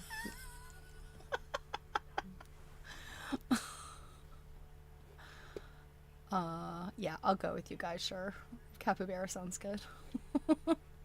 I mean, I'm not saying it's not possible, but it would definitely be like, since when do capybaras climb trees? I thought they like They're. I I thought think you're they're a more little. likely to find them in the water. I think they're a little too large. Yeah, they're the size of like a medium-sized dog, aren't they? Let's see. I think they can be even bigger than that. Samuel Williams, Baltimore quilt. So what did you guys investigate tonight? We investigated weird animals on a Baltimore album quilt. Where's Deb Cooney? Or Rhonda? Is Rhonda, are you here? They're just like, it's Oh, I this. know. I should Boom. ask. I yes. Okay. Why is this not coming up? Okay, here we go. Album quilt. Let's see. Yep, here it is. Ah, that one doesn't see. They said they have a view PDF. Let's see if I can. Oh no, that's just the. Nikki says perhaps someone from down under moved to Baltimore. You never know. Um, yeah, this is probably as big as I'm gonna get, and it's still not that much better. Let's see if that works. Yeah, this is as big as it gets, and this is really no better than me just holding up that little card. But yeah, there he is. Marianne is still like, look at the Tasmanian devil. Well, the point I was gonna make is I will make that block Because it's so weird. because it's so weird. Um, You know what? Just Google like do you know the actual name of the quilt? yeah, Like Google it's that a very quilt famous and quilt. Google like what's the weird brown animal on blah blah blah quilt and see if anyone's had like I'm sitting here thinking like, God, someone had to have had a discussion on some blog post about it. Yeah, you would We think can't be so. the first people that were like, what the hell is that? Ah, capybaras cannot climb trees. All right, so that one's out. Let's see. Oops. I'm gonna AI this one. See what AI has to say. Have a possum on it.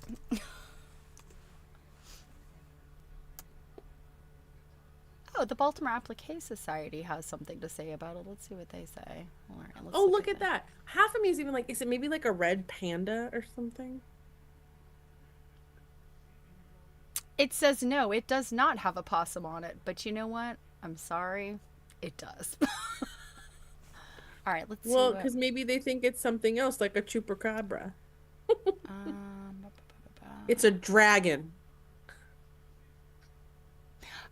You know what? So the funds derived from the BAS. Oh, I don't know if it's specifically this one though. Proceeds from the raffle of the Samuel Williams. Okay, so they made a Samuel Williams reproduction, and raffling that quilt got them the money for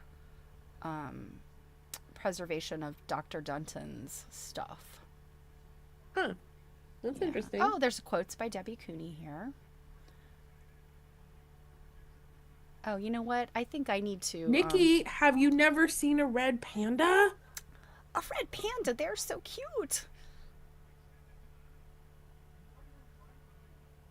They're like a cross between a panda and like a fox. A panda and a They're raccoon. really cool. Let's see. Okay, they don't They have have some they have some anything at the other Roger Williams possible. Zoo in Rhode Island. Hmm. Yeah, my Baltimore Applique Society intel here is not giving any info about a possum. What other kind of animal would this be, though? Like, I mean, just a straight up rat? That's we one hell of a rat. we are talking about Baltimore here. Yeah, nose is wrong for a red panda. Yeah, it's definitely not a red panda. Like, what kind of weird Hey, if animal? people can throw out capybaras, I can throw out red panda. Yeah, I don't know what else it would be. It's got a panda. I mean, a panda. It's got sort of a possum like head. I think it's a possum, and she didn't make its Marianne still wants you tail. to look at a Tasmanian devil. Tasmanian devil. Well, you know, so was if Samuel Williams was a sea captain, you know, it's entirely possible. Let's see. And you know what? I do think Tasmanian devils look a little bit like this. Yeah, they do. They really do. This is just what comes up when I. But yeah, it's got a look about it like that. Do they climb trees? Are they aggressive? Yes, I believe they are. Yeah, they are. Okay. Um, Maybe search Tasmanian devil and Baltimore album quilts.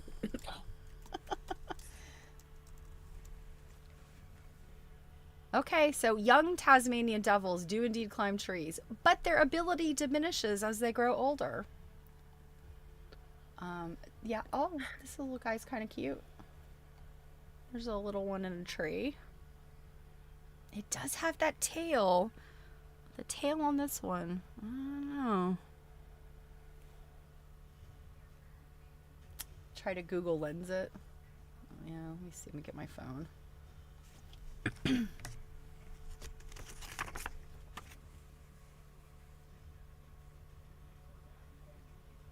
The things we do at Stitch and Glitch, you guys. Hey, I mean, we're over here investigating. Yeah.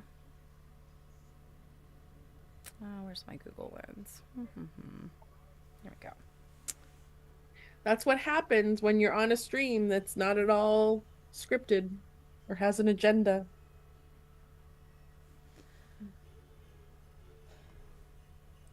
Oh, okay. I'm sorry. No.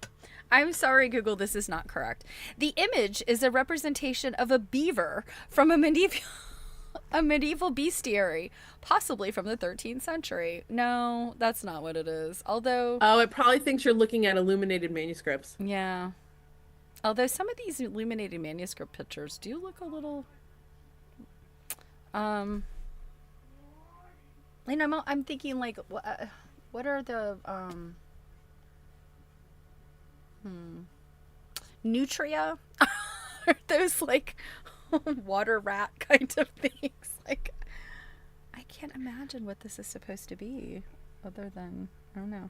You know, there's so I patterned one a block off of one quilt that's at the BMA, and it's a squirrel surrounded by strawberries. Um, and I think in Dr. Dutton's information, the squirrel is yellow, I think, and that was so much fun. It took me forever to make it, but um, yeah, I would definitely make this possum one or whatever. This Robin Tasmanian says, devil. "Wow, I can just imagine a forensic team wondering what in the world Cake has been researching." What is going on with all of these weird blocks of strange animals that she has? Yeah, the squirrel is weird looking too. So, you know, these ladies that made these quilts were so very talented with the needle, but possibly not all that talented with their photorealistic renderings of animals and things. So wait, Um, there's a squirrel? yeah, that's on a different quilt. That Oh, yeah, I patterned that. I don't remember if I have a picture of it or not. is that like possum, jaguar, chupacabra thing? Like, is that like the only like weird looking animal on that quilt? Well, the eagles are kind of odd. There's But you three. can still very clearly tell they're eagles. Yeah, there's three eagles. There's a couple birds, I think. Um, is there You a know horse what? on this Maybe one? it's what's that? What's the creature in Never Ending Story? A dragon? Is he a I dragon? don't know. Marianne, yes, that's what I was trying to think of, a fisher or a martin. Oh, maybe a Um, fisher, yeah. but do they climb trees? I mean, they're water animals. Fisher cats? Yeah, aren't they water animals? Aren't they like around the Fisher water? cats can climb trees. Hmm. But do we Did I have ever fisher tell you about the cats? time I had Yeah, baby fisher cats on my porch? yeah, you did. Um, but do we have fisher cats here in Maryland? I mean, I've Do got them we? here in Massachusetts. Yeah, Martin's Cove. Martin's kills. Yeah, martins are. I mean, they're weasels. They're in the weasel family, so they're not like cuddly. Let's see. There. Although are fisher cats, yeah, actually maybe fisher cats' tails are that long. You know what we've been having a lot more of recently in the area are bobcats. So we do have fisher cats in Maryland. They they're mainly found in Western Maryland. Well, again, keep in mind the time period we're talking about. If you're looking up today where they're found, that might not be true for Yeah, I then. mean, this thing has got it does have a Fisher cat look to it. So let's see, I'll show you guys that in case you're wondering.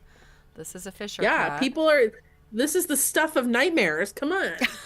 These guys are kind of cute until they have their mouth open and you're like, ugh. Oh, that thing totally looks like a fisher cat. Look at its Yeah. face. Yeah, I don't know. Oh, yeah, but here's one like doing whatever it's doing to a tree.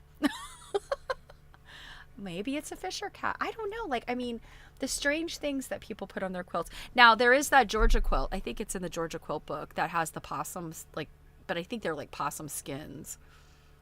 Um, oh, hi, Marcia. You're seeing it could be mythical creature. Maybe. Yeah, I don't know. Um, some of the other Baltimore album quilts have, like horses, and I'm trying to think.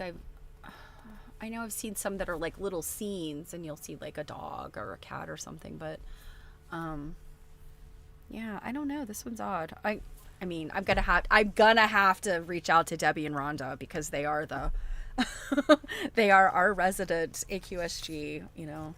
They've done so much Well, work. and Debbie or Rhonda, if you watch this stream after the fact, leave a comment on the video Yeah. if you know what this is already. Or hit us up. Let us know what this animal is. Well, Because it's weird. I'm very And excited. now I'm just thinking about the quote you made with Betts was an independent hog. Well, yeah. I mean, that one is, and that was my suspicion about that one. Hmm. When did I talk about that, you guys? So I talked about that on my stream the other day, didn't I? Oh, I don't know. I don't. You were there, but you probably turned the computer on and walked away. I might have. But yeah, so you guys, if you weren't on my stream the other day, what somebody sent me a message. They found I had this little essay on my portfolio site about a little quilt I made, and let me pull it up. I was gonna say you gotta show the little quilt. Yeah. So it'll be good if I could spell my own name right. This is on stephaniecake.com, which is my portfolio site. And it's literally the very first thing under words. I think I maybe do I have more than this one post? This might be the only post I actually have. Oh my God, this is the cutest thing ever. So I had made this a while back, and it was just, I think Harriet Powers is amazing. Her story is so amazing, and like the things that she put on her two surviving quilts are just amazing. And Betts, what she had dictated to a person who took notes about her quilts, she dictated that Betts was a hog who ran 500 miles from Georgia to Virginia. And, all I can say is, indeed, it is 500 miles from Georgia to Virginia. But what else is in that quilt? Let me pull it up. Let's see. This is the pictorial quilt. Um, there's also these people in the quilt, in that quilt block, and I had always suspected, like, so it's this block right here, so you can see Bets, and then this I think was this Bob, I think it's like Bob Bell and Katie Johnson or Jones or something like that, and the clock stopping at 1 and them turning back the clock. And I just, I didn't quite understand everything she was talking about, but I thought to myself, I bet you anything Betts is not an actual hog. Betts is either a metaphor or was an actual enslaved person who ran from Georgia to Virginia. And I just always thought about that. I'm like, what a very fun human interest story it would make for like a pig that got away. But I truly do not think that. I do think that it's representative of an enslaved person. And so this person who saw this thing on my website, she must have been researching, and it came up because I've had that posting up there for a while. So surely it's been indexed with all the Harriet Power stuff. Anyway, she said, I thought you might like be interested in this paper. And I think this paper was just published this year. And it's a woman who, she's in Germany, and I'm blanking on her name is Paula, I think it's Paula Boke or Boca. It's Boke with the umlaut over the O. And she's written about like all of this kind of like allegorical stuff in Harriet Power's quilt. And the one specifically with Betts is she's confirming from her perspective that it is what I thought it was, that it's about slavery. It's about these white people that want to turn back the clock. I mean, imagine plantation owners were obviously not too happy. Emancipation meant they lost their workforce if, they're the people that were there decided to leave. And we do know historically some enslaved people stayed where they were.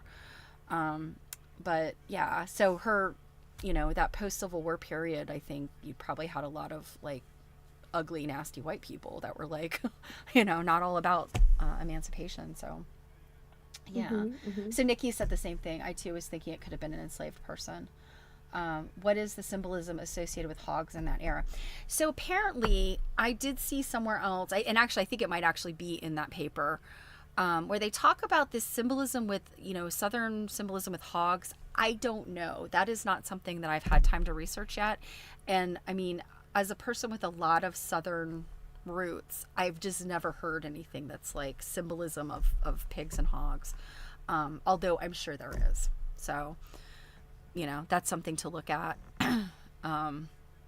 But yeah, I just see it as like, it just made a lot of sense. And then finding out what the clock means, it's this idea of like, we want to turn back time to pre-emancipation so that we don't lose our workforce. And basically she's saying like, this is their, when the clock struck 1, this is their punishment. Basically saying these are not good people, So yeah, just fascinating stuff. And I posted it on, so the Stephanie Cake page that's on Facebook. It's a public page. Only I can post on it, or you can respond to it. But I did post the link to this. Okay. Because one of our wonderful quilt nerds emailed me afterwards, and she's like, because I had said, I don't know where the paper came from. And I don't want to like just start distributing a paper that somebody sent me, because, like some of those things are. Oh, they found it. Yeah, this woman found it, but yes, our friend found it, and she said, well, look, it's on the site, and it's a different version. And I academic papers, they go a lot of places, but it was published in it's a journal that I wasn't familiar with. It's a journal out of Europe that looked like it had some really good stuff in it, and there's like 20 years worth of these journals available. What is it? What's it called? Let me go and look. It's something simple like textile. It's called Textile. Let me look at my Facebook page though, because that's where I posted it. I do use my own posts sometimes as like my my link keeper. It's just Fair easier to go enough. back to something you posted than. All right, Meta, come on.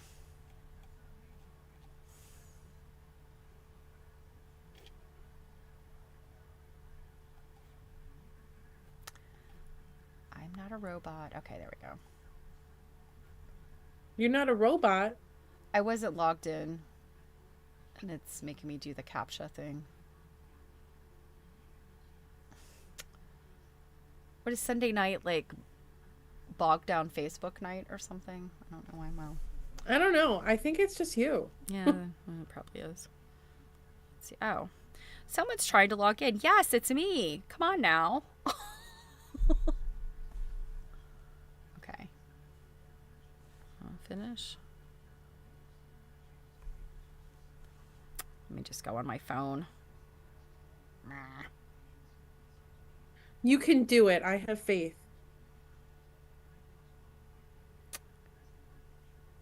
Okay. Mm-hmm.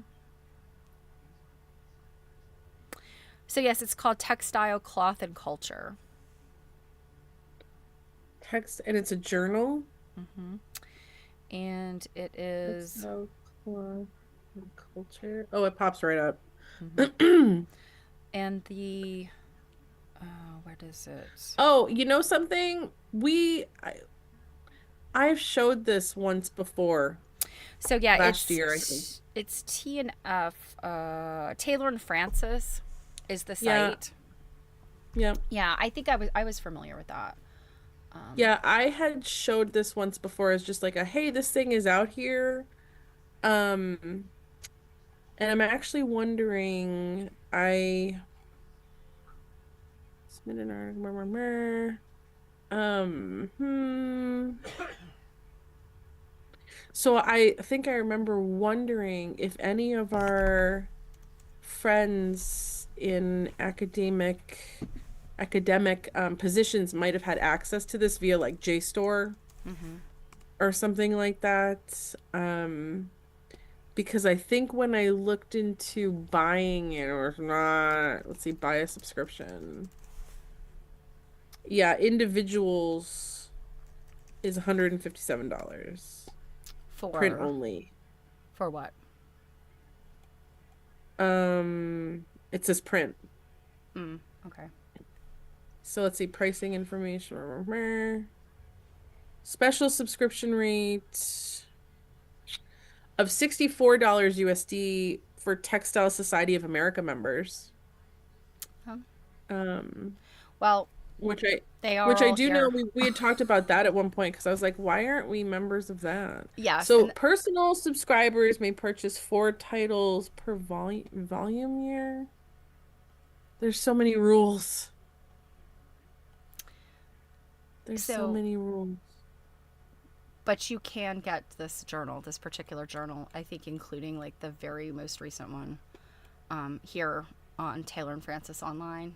Um, there's no paywall. There's no.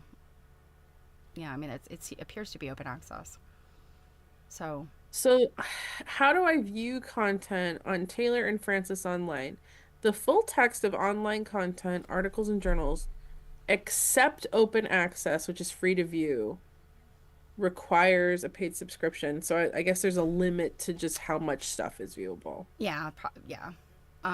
For instance, here's one: clothing death. Harry Clark's designs for Edgar Allan Poe's Dead Brides from word to image.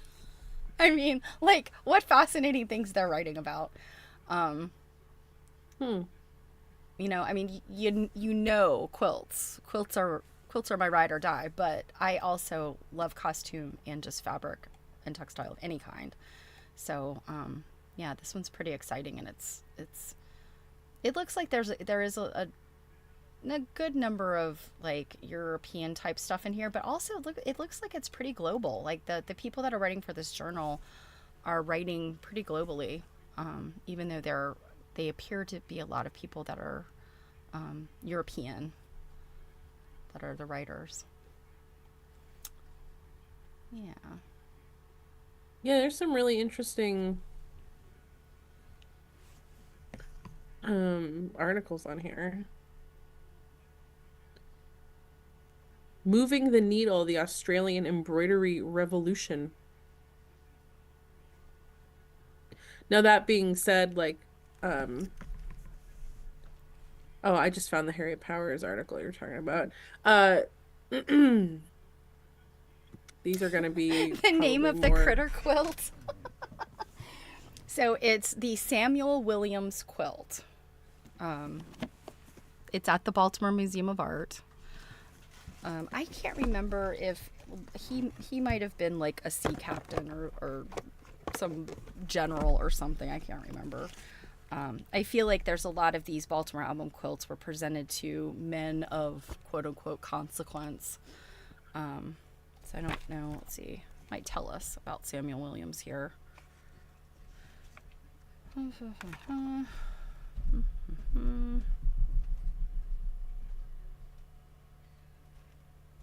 So I did a search at the top just for quilt. And the first thing that came up was the Lesbian Quilt Manifesto Okay then. by Sarah J. Ford from October 2024. Let's see, it pulls up. I'm just looking to see how much stuff it pulls up. Pulls up the abstract. This site gives me a lot of JSTOR vibes. Um, looks like it only pulls up under full article. Let's see, read this article. What happens? Yeah, access through your institution. I'm sure some friends of ours could get us if there's something particular we're looking for that we could. But anyways, just typing in quilt brought up 158 articles. Oh, So there was exotic quilt patterns and pattern names in 1920s and 1930s. That's by Marin F. Hansen from 2006. Um, An Absence of Presence.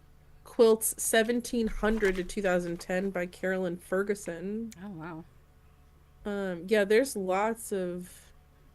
Oh, our friend Mary Beth Stalps is in here too. Oh, Um, yeah, there's a lot of there's one here called Textiles of Healing, Native American AIDS Quilts, Pixel Patchwork, Quilting in Time Online, Criminal Quilts by Annabella Paulin from 2020. Like there's a lot of very it's interesting things in interesting. here, Yeah, wide criminal variety. quilt. I was just thinking. I was thinking to myself when I was driving today. I'm like, I need to maybe pull out some spooky quilts. I personally have my own spook. I call it my ghost quilt because it's had fugitive dye. So, for the longest time, I could not actually figure out what the pattern was. Um, but yeah, I was trying to think of other spooky quilts, but criminal quilts. Oh, that's interesting. Yeah, this is so interesting. So what they've written about this, and this is a lot of the same info that's on the BAS website. So this is the little blurb that they have. Created by many hands, the 42 blocks of this quilt exhibit a range of difficulty in design and quality of workmanship, from the simplest to the most accomplished. In addition to floral bouquets, wreaths, lyres, cornucopia, compotes brimming with fruit, and patriotic eagles, the quilt features squares that relate specifically to the history of Baltimore. A steam engine with railroad car resembles the engine once used by the Baltimore and Ohio Railroad. A funerary urn within a laurel wreath honors Colonel William H. Watson, a local hero who died in the Mexican-American War. And a flower-bedecked obelisk represents the Baltimore Battle Monument, which commemorates the Battle of North Point in 1814. But no mention of our strange animal. It's supposed to be a raccoon in a tree per website. A raccoon! It is not looking raccoonish to me. Yeah, I say, I'm pressing Marianne, my I say we eyeball. reach out. I kind of feel like we reach out to that website and tell them we have agreed it's a Fisher cat. So Marianne, was this on the BMA website? Um, Oh, Jen was right. Yeah, I did because you know what? I didn't scroll on the BMA website. It's they probably do have more info about this. Um, hmm. But here's what I really wanted to get to is about these fabrics because I'm seeing a couple of terms I don't know. So, the images are depicted using pieces cut from a multitude of beautiful fabrics, including twills, plain and printed calicos, fondue or rainbow prints. So, rainbow prints are the ones that are those kind of almost like not really ombre, but kind of stripy sort Yeah, of. there was that quilt with a really great rainbow print from the Mm-hmm. exhibit at But seminar. I've never heard them called fondue, and they're spelling it FONDU. I've never heard that term before. And then this next one, vermiculate prints. Have you ever heard Yeah, I that think we've term? heard that before. Vermiculate prints? That one I'm not familiar with. Um, yeah, Sundiki's saying it doesn't have stripes and it doesn't have the mask. Yeah, it's just got weird eyes. It's got weird white eyes. That's why I'm thinking this is just. And like, yeah, like it doesn't have a bushy tail.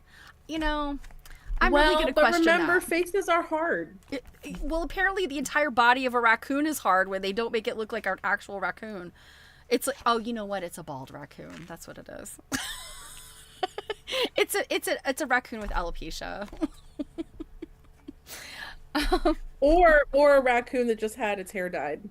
Could be. Yeah. I'm It was just saying. like, I'm screw just these saying. stripes, screw these stripes. I want to be I'm matching. just saying. This thing, if it's not a possum, I'm seriously going with fish or cat because that is truly what we have found thus far that it looks like. Well, look, so the next big task here is what are we gonna name it? Oh yes. Hmm. Is it And is it like is it are we going to be giving are we Sue's saying pet? it? Is it going to be our Sue's pet? Yes, like what are we gonna name? What does this fine gentleman look like? He or she the name is. I mean, look at this thing. This is the weirdest looking animal. You're like, what is that back leg? Back Like the leg? front leg is like 2 inches, and then the Oh. back leg is Oh, like yes, its hind leg. Well, and you know what? Its hind leg looks like it's pieced too in the actual quilt. There is actually a line there, like kind of. I mean, it's probably impossible to see if I try to hold this up, but there, like this part of its leg here. I'll hold it up again. So in the quilt, it looks like right here, there's a seam there where like either they didn't have a big enough piece of fabric or they just made the body and then added the legs as separate pieces. So Marianne is saying fourth paragraph. So let me go back to the Baltimore Museum of Art.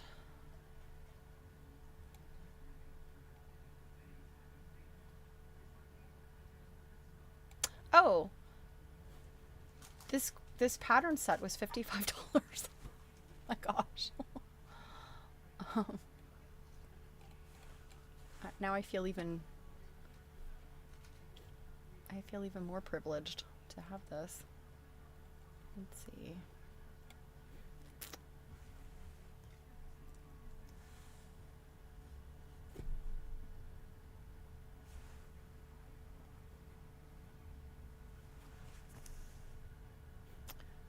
What is happening here with my search history? There it is. Okay.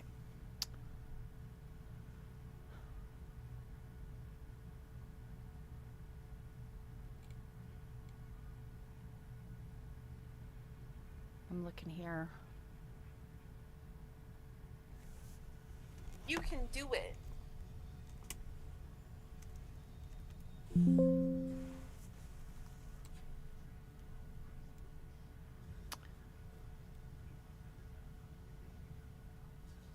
Good grief. There is like.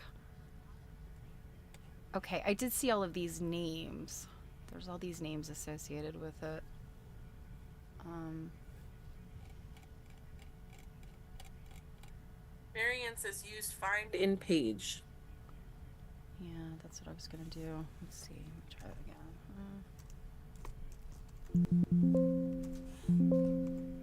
I wonder if I'm not on the same. Oh, you know what? I'm an idiot. I'm not on the Baltimore. I'm on the Baltimore Applique Society. All right, the Baltimore Museum of Art. Sorry, guys. I have been up since very early this morning. Okay, here we go.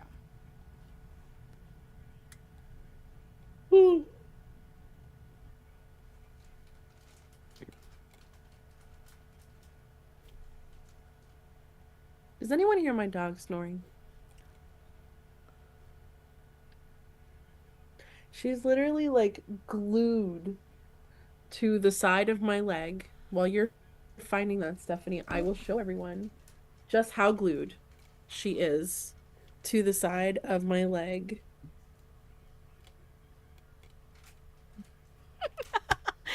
she's she's like a barnacle. Yeah, So she is a little furry barnacle. I must not be looking at the same page on this quilt because there's no text on this one other than the basic.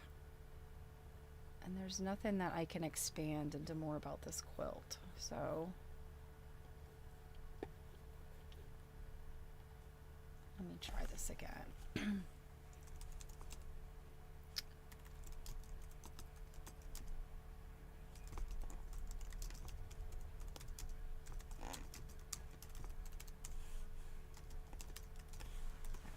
Try that. Oh, this is interesting. Okay. The raccoon. Well, why is it saying it's not on here, but then it's on the.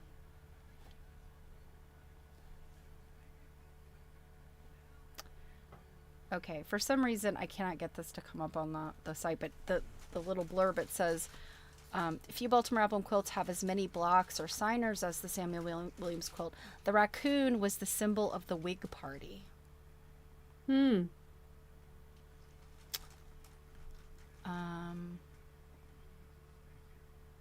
Yeah, let's see. This is a different one. This is at the.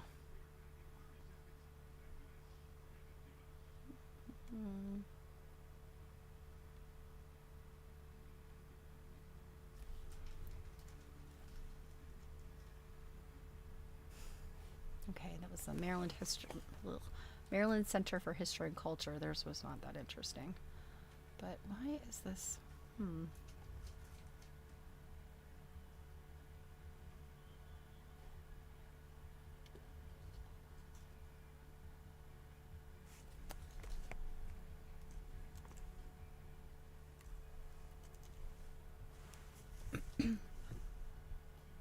Okay.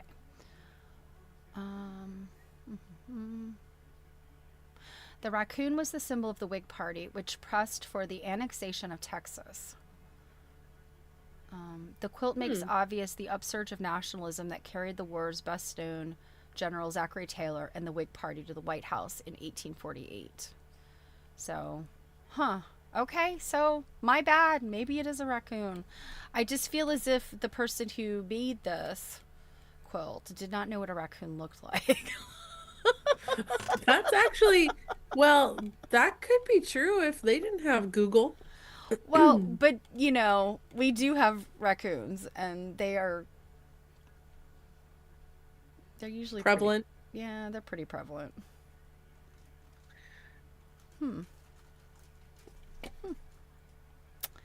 Well, I mean, that's what we're here to do, though, is to be like, here is a question. Here's the answer we think is to the question. Now we have to see if our answer was correct or not. Yeah, let's see. Raccoon symbol of the Whig Party. This is such interesting because I never heard this before. Mm-hmm. We the Republican Party used to be known for the rooster, wasn't it? That was Republican. Was that big rooster? Let's see. Oh my God. 1830s, the United States Whig Party used the raccoon as an emblem. Oh. Causing them to be pejoratively known as coons by their political opponents. who saw them as too sympathetic to African Americans. Soon after that, the term became an ethnic slur. Well, I guess now we know where that comes from. The Mm-hmm. offensive, that offensive term. Yeah, so Princeton has something about political animals. Ooh, here's an anti-wig cartoon. Oh, okay.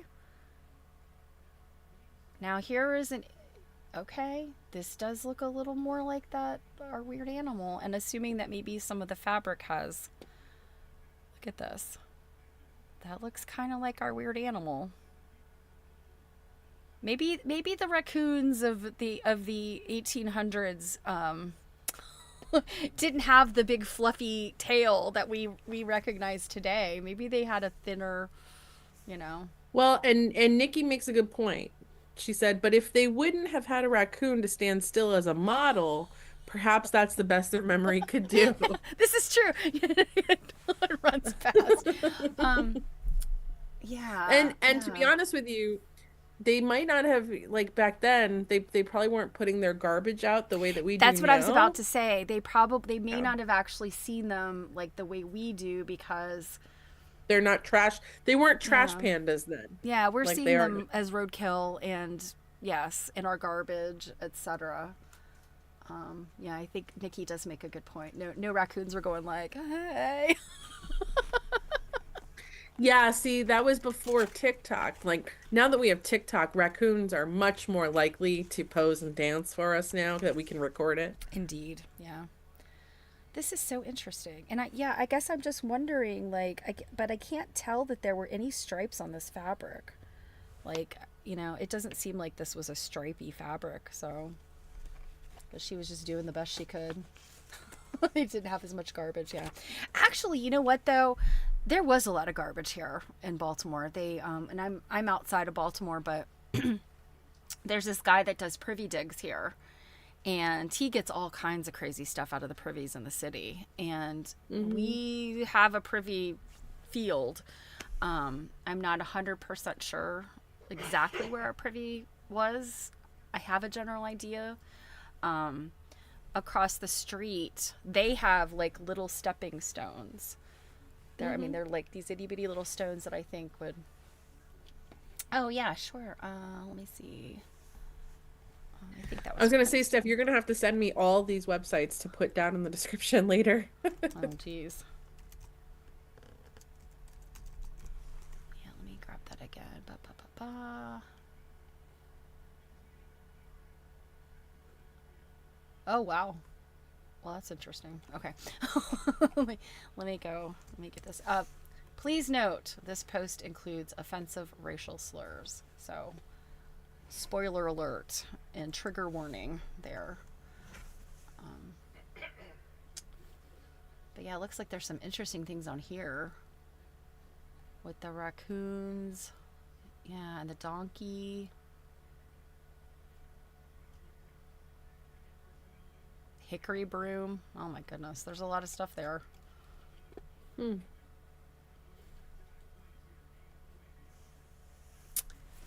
Yeah. Well, Speaking of a lot of stuff, while you were doing that, I'm gonna share my screen because it's easier for me to do it than for you. Um, I was looking up Textile Society of America. I know we've talked about them before. mm-hmm. Well, we know Um, they're president or vice president. mhm. Um, so I was just poking around. It's one of those things where like we talked about them before, but then stuff gets in the way and you just forget to come back to things. They have So an interesting thing with membership. yeah, so they've got a sliding scale Mm-hmm. for membership. Um, and if I'm remembering correctly, when we last talked about them, I think last year, it was the question of like how many of these organizations can people like afford to join? Mm-hmm. Um, Yeah. because there was this, I think we were talking about it when you were hounding me about joining the Baltimore Applique Society. So yes, there's the Hounding you. sliding Come on. scale here, but when I was looking at things you get with membership, because we were just looking at that textile cloth, Where did that? Boom, boom, boom. Okay. So journals, this would be your reason to join. Yes. Access to journals. There's three of them here. And for this one, journal, textile design, research and practice, because a lot of people in our circle, go back and forth between, Mm-hmm. quilt history and like dress history, because it's all Mm-hmm. fabric and, Yep. textiles. Um, and a lot of people like samplers, all kinds of stuff. Anyways, so the special rate for this one is 58. And a lot of these academic journals are often like over 100 some odd Yeah, dollars. and it, So impossible to here's get them after the fact, right? Like, yeah, here's yeah, the textile cloth and culture for 68. Remember, I was reading to get access was like 157. Um, and then here's one textile history, which is 50. So that can really be worth your yeah, while if you're, yeah, it really could. Yeah. gonna be. I'm glad we were just looking at this because I'm like, oh, I've been meaning to Yes, join. I've been meaning to join as well, They and also have they do symposiums. I feel like they're on a biannual. yes, I believe they are every other Yeah. year. Yeah. And there's like, Um, there's all kinds of yeah, like and they have, I other think they have their stuff recorded here. sessions on their symposia. Yeah, they are. I Yeah. just didn't know a whole lot about them until fairly recently when I just went to the site and poked around. Um, Hmm. so yeah, I definitely want to join them this coming year. So And yeah, that's badgering you to join the Baltimore Applique Society. Now, come on, Baltimore Applique Society. We have an important person here. And Jen, I don't know, like, are you an officer or like I don't know what your title is. She's the hmm educational person, and it's only like $35 to join. So that is true. yeah. Steph, I'm gonna quickly send you this so you can put it in the chat. Okay, where are you sending And it then I to? will put it in the description later. Program chair. That is what Jen is. Hmm. But yes, let's not lie here though. You were hounding me. Yes, as I And I finally was like, okay. yes, it is a wonderful organization and they do wonderful things. And I probably need to pay my dues for the upcoming year. Um, but look, when you join, you get fun things. Like this was our 30th anniversary badge. Yeah, we do fun things. You have an email. Okay.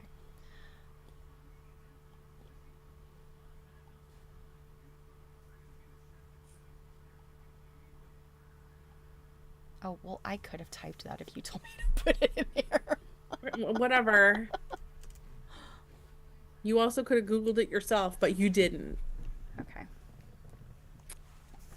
And then we got so hung up on your Baltimore album. I know there's a few more books you got that you did not like show us. Um, yeah, so what books are we specifically talking about?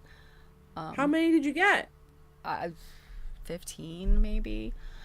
Oh, well then there's a lot of them I didn't even see. Yeah, okay. Well, hold on a minute. While we're handing out links to memberships, I have to put Baltimore Applique Society in here because Fair enough. all right. Well, let's see. Well, we spent time on this. I showed off this. I showed this. Well, I don't know, you had your camera turned off, so I don't know if you saw these. These are the G's Ben Yep, I did postcards. see that. Hmm. Um, I showed you guys Oh, and this. Marianne just noticed that TSA has a YouTube channel too. Okay, now that I did not know. I haven't been Hmm. paying attention. I need to pay more attention to things like that. Um, so this is Early American Embroideries, Deerfield, Massachusetts. Yeah, I think this Hmm. is probably an older booklet. I don't see a date, but she bought it for $1. So I'm thinking this is one of those. She went to visit there, and there are no color pictures other than this. But Hmm. and then this is a political and campaign quilt. So this is also there's some color pictures in here. Um, feel like this might be part of a symposia too. So this is the Kentucky Heritage Quilt Society. Hmm. Yeah. So this was 84. So. Hmm. And then Maryland album. I'm pretty sure I have this. And I will pass it along if I do. But I could not remember. Oh, here's a very interesting squirrel that looks a lot like the squirrel in the quilt. Leave it to you to just find random animals Find and weird random, everything. because I love weird random animals. So it's a Maryland album. Mm-hmm. Yep. And If you don't already have that one, I'd be like, what's wrong with you? yeah, I know. So this is the City Springs commemorative quilt. This was also Baltimore Applique Society thing. This has, I guess you have to enlarge these. These are like the, I kind of doubt these are like how, these are much bigger blocks. You have to enlarge them, I'm sure. Let's see, this is quilts at the Philadelphia Museum of Art. Oh, yep, I've got that one too. And she snuck this in. I don't remember. Wow. Hi. So this, my friend brought me these, and there was a couple things I saw where I was like, I don't remember saying I wanted that, but she was like, well, I put it in there. This I already have. I think this one this is Ellie Sienkiewicz. I think she might have snuck that in there too.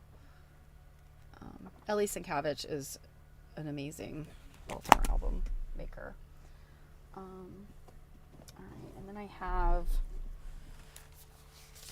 this one. This is a Winterthur book. I also have this one. I'm going to pass that along to somebody. Jen said, any chance you got a small booklet called Old Line Quilts? It's a black and white exhibit pamphlet. I did not. Do you mean from this batch or just in general? Because that's not familiar to me.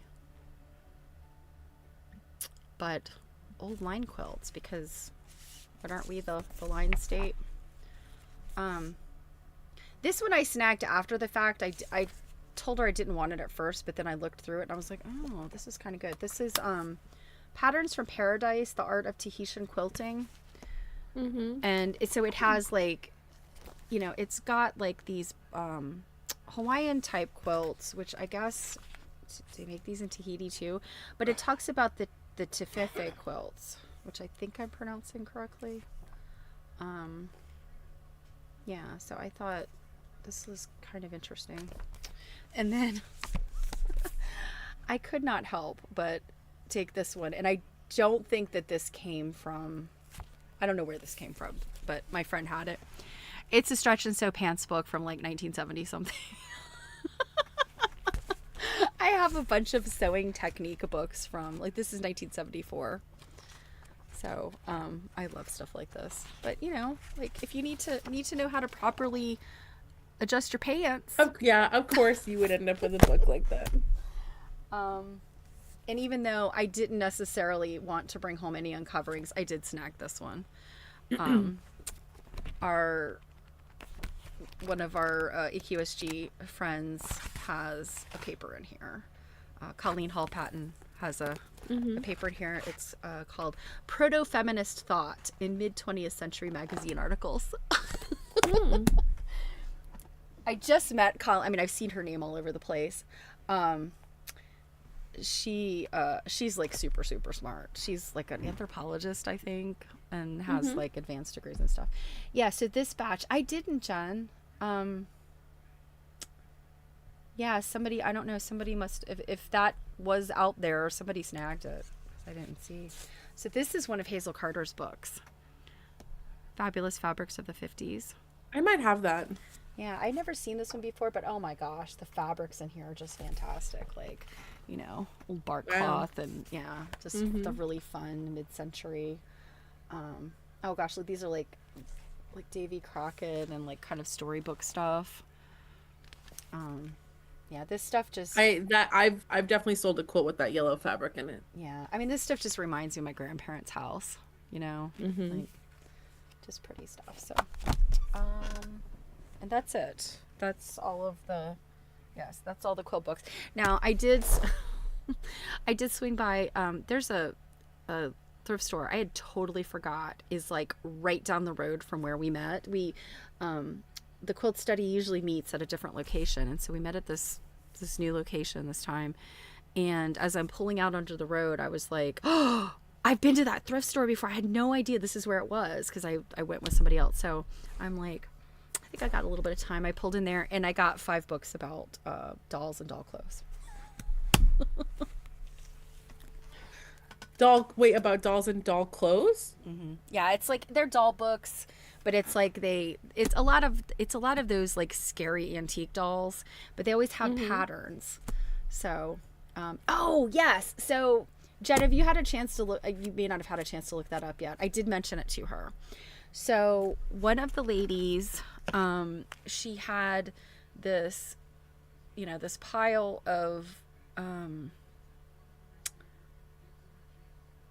this pile of centennial fabrics. Hmm. And let's see if I can find it.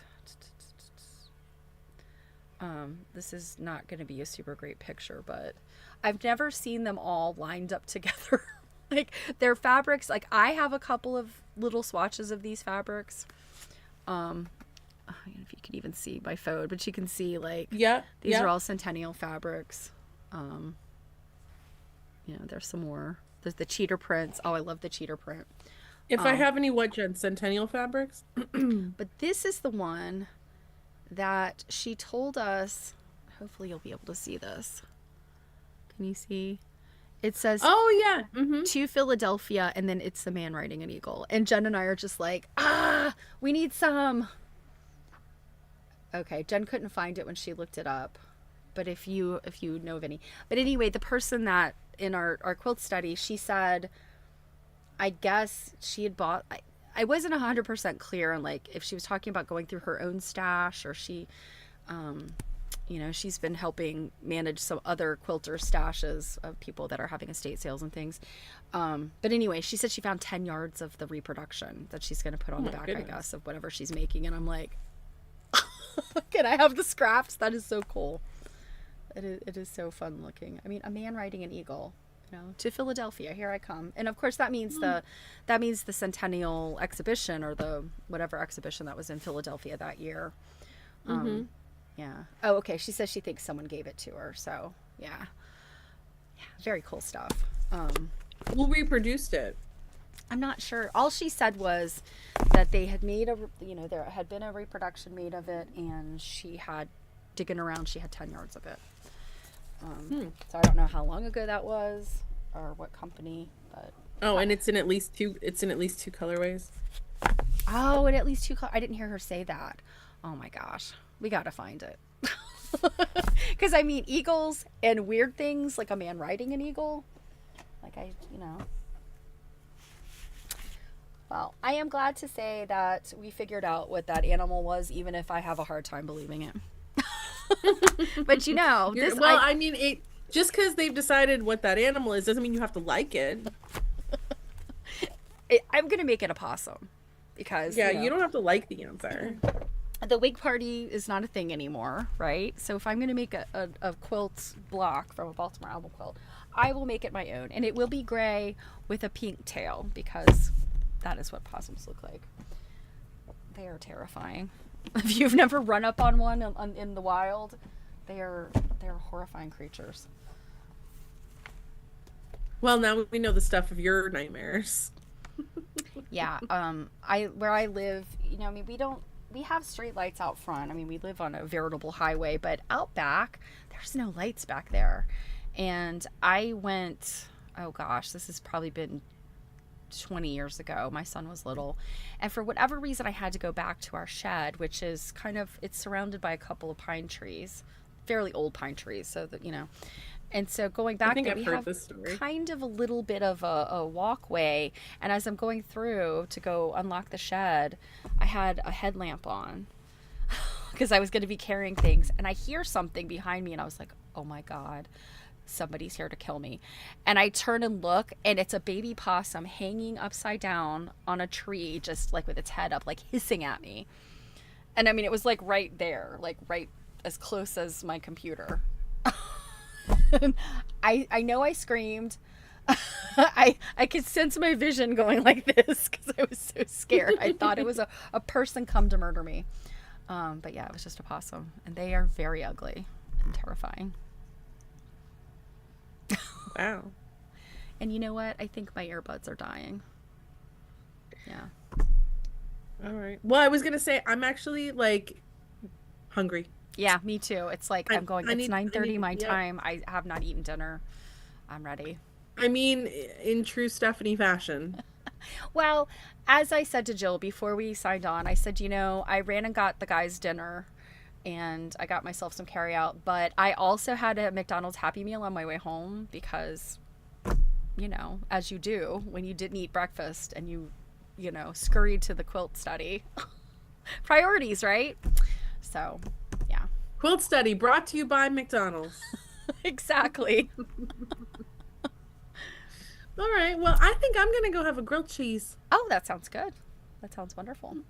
Well, Mhm. I'm so glad to see all of you tonight, all our friends. I'm so glad you guys were here and that our time change did not thwart you.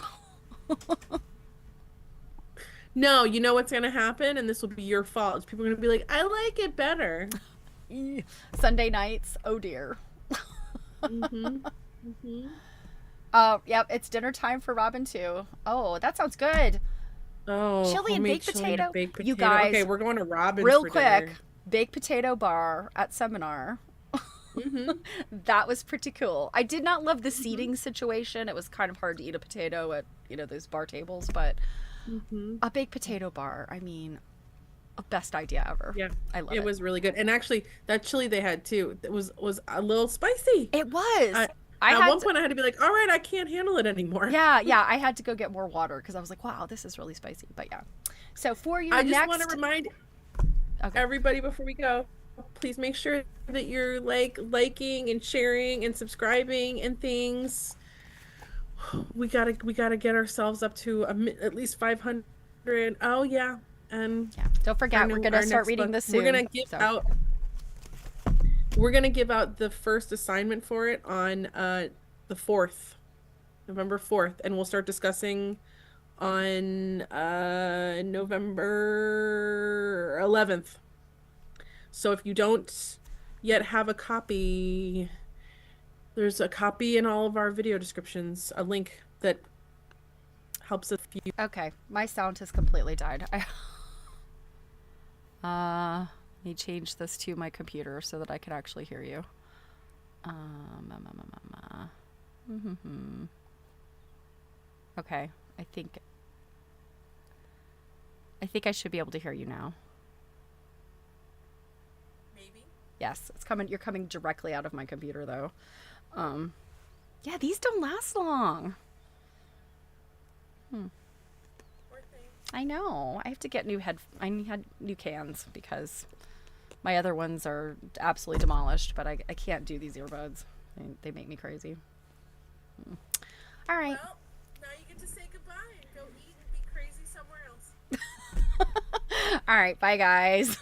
We will see you soon. Bye. Mwah, mwah.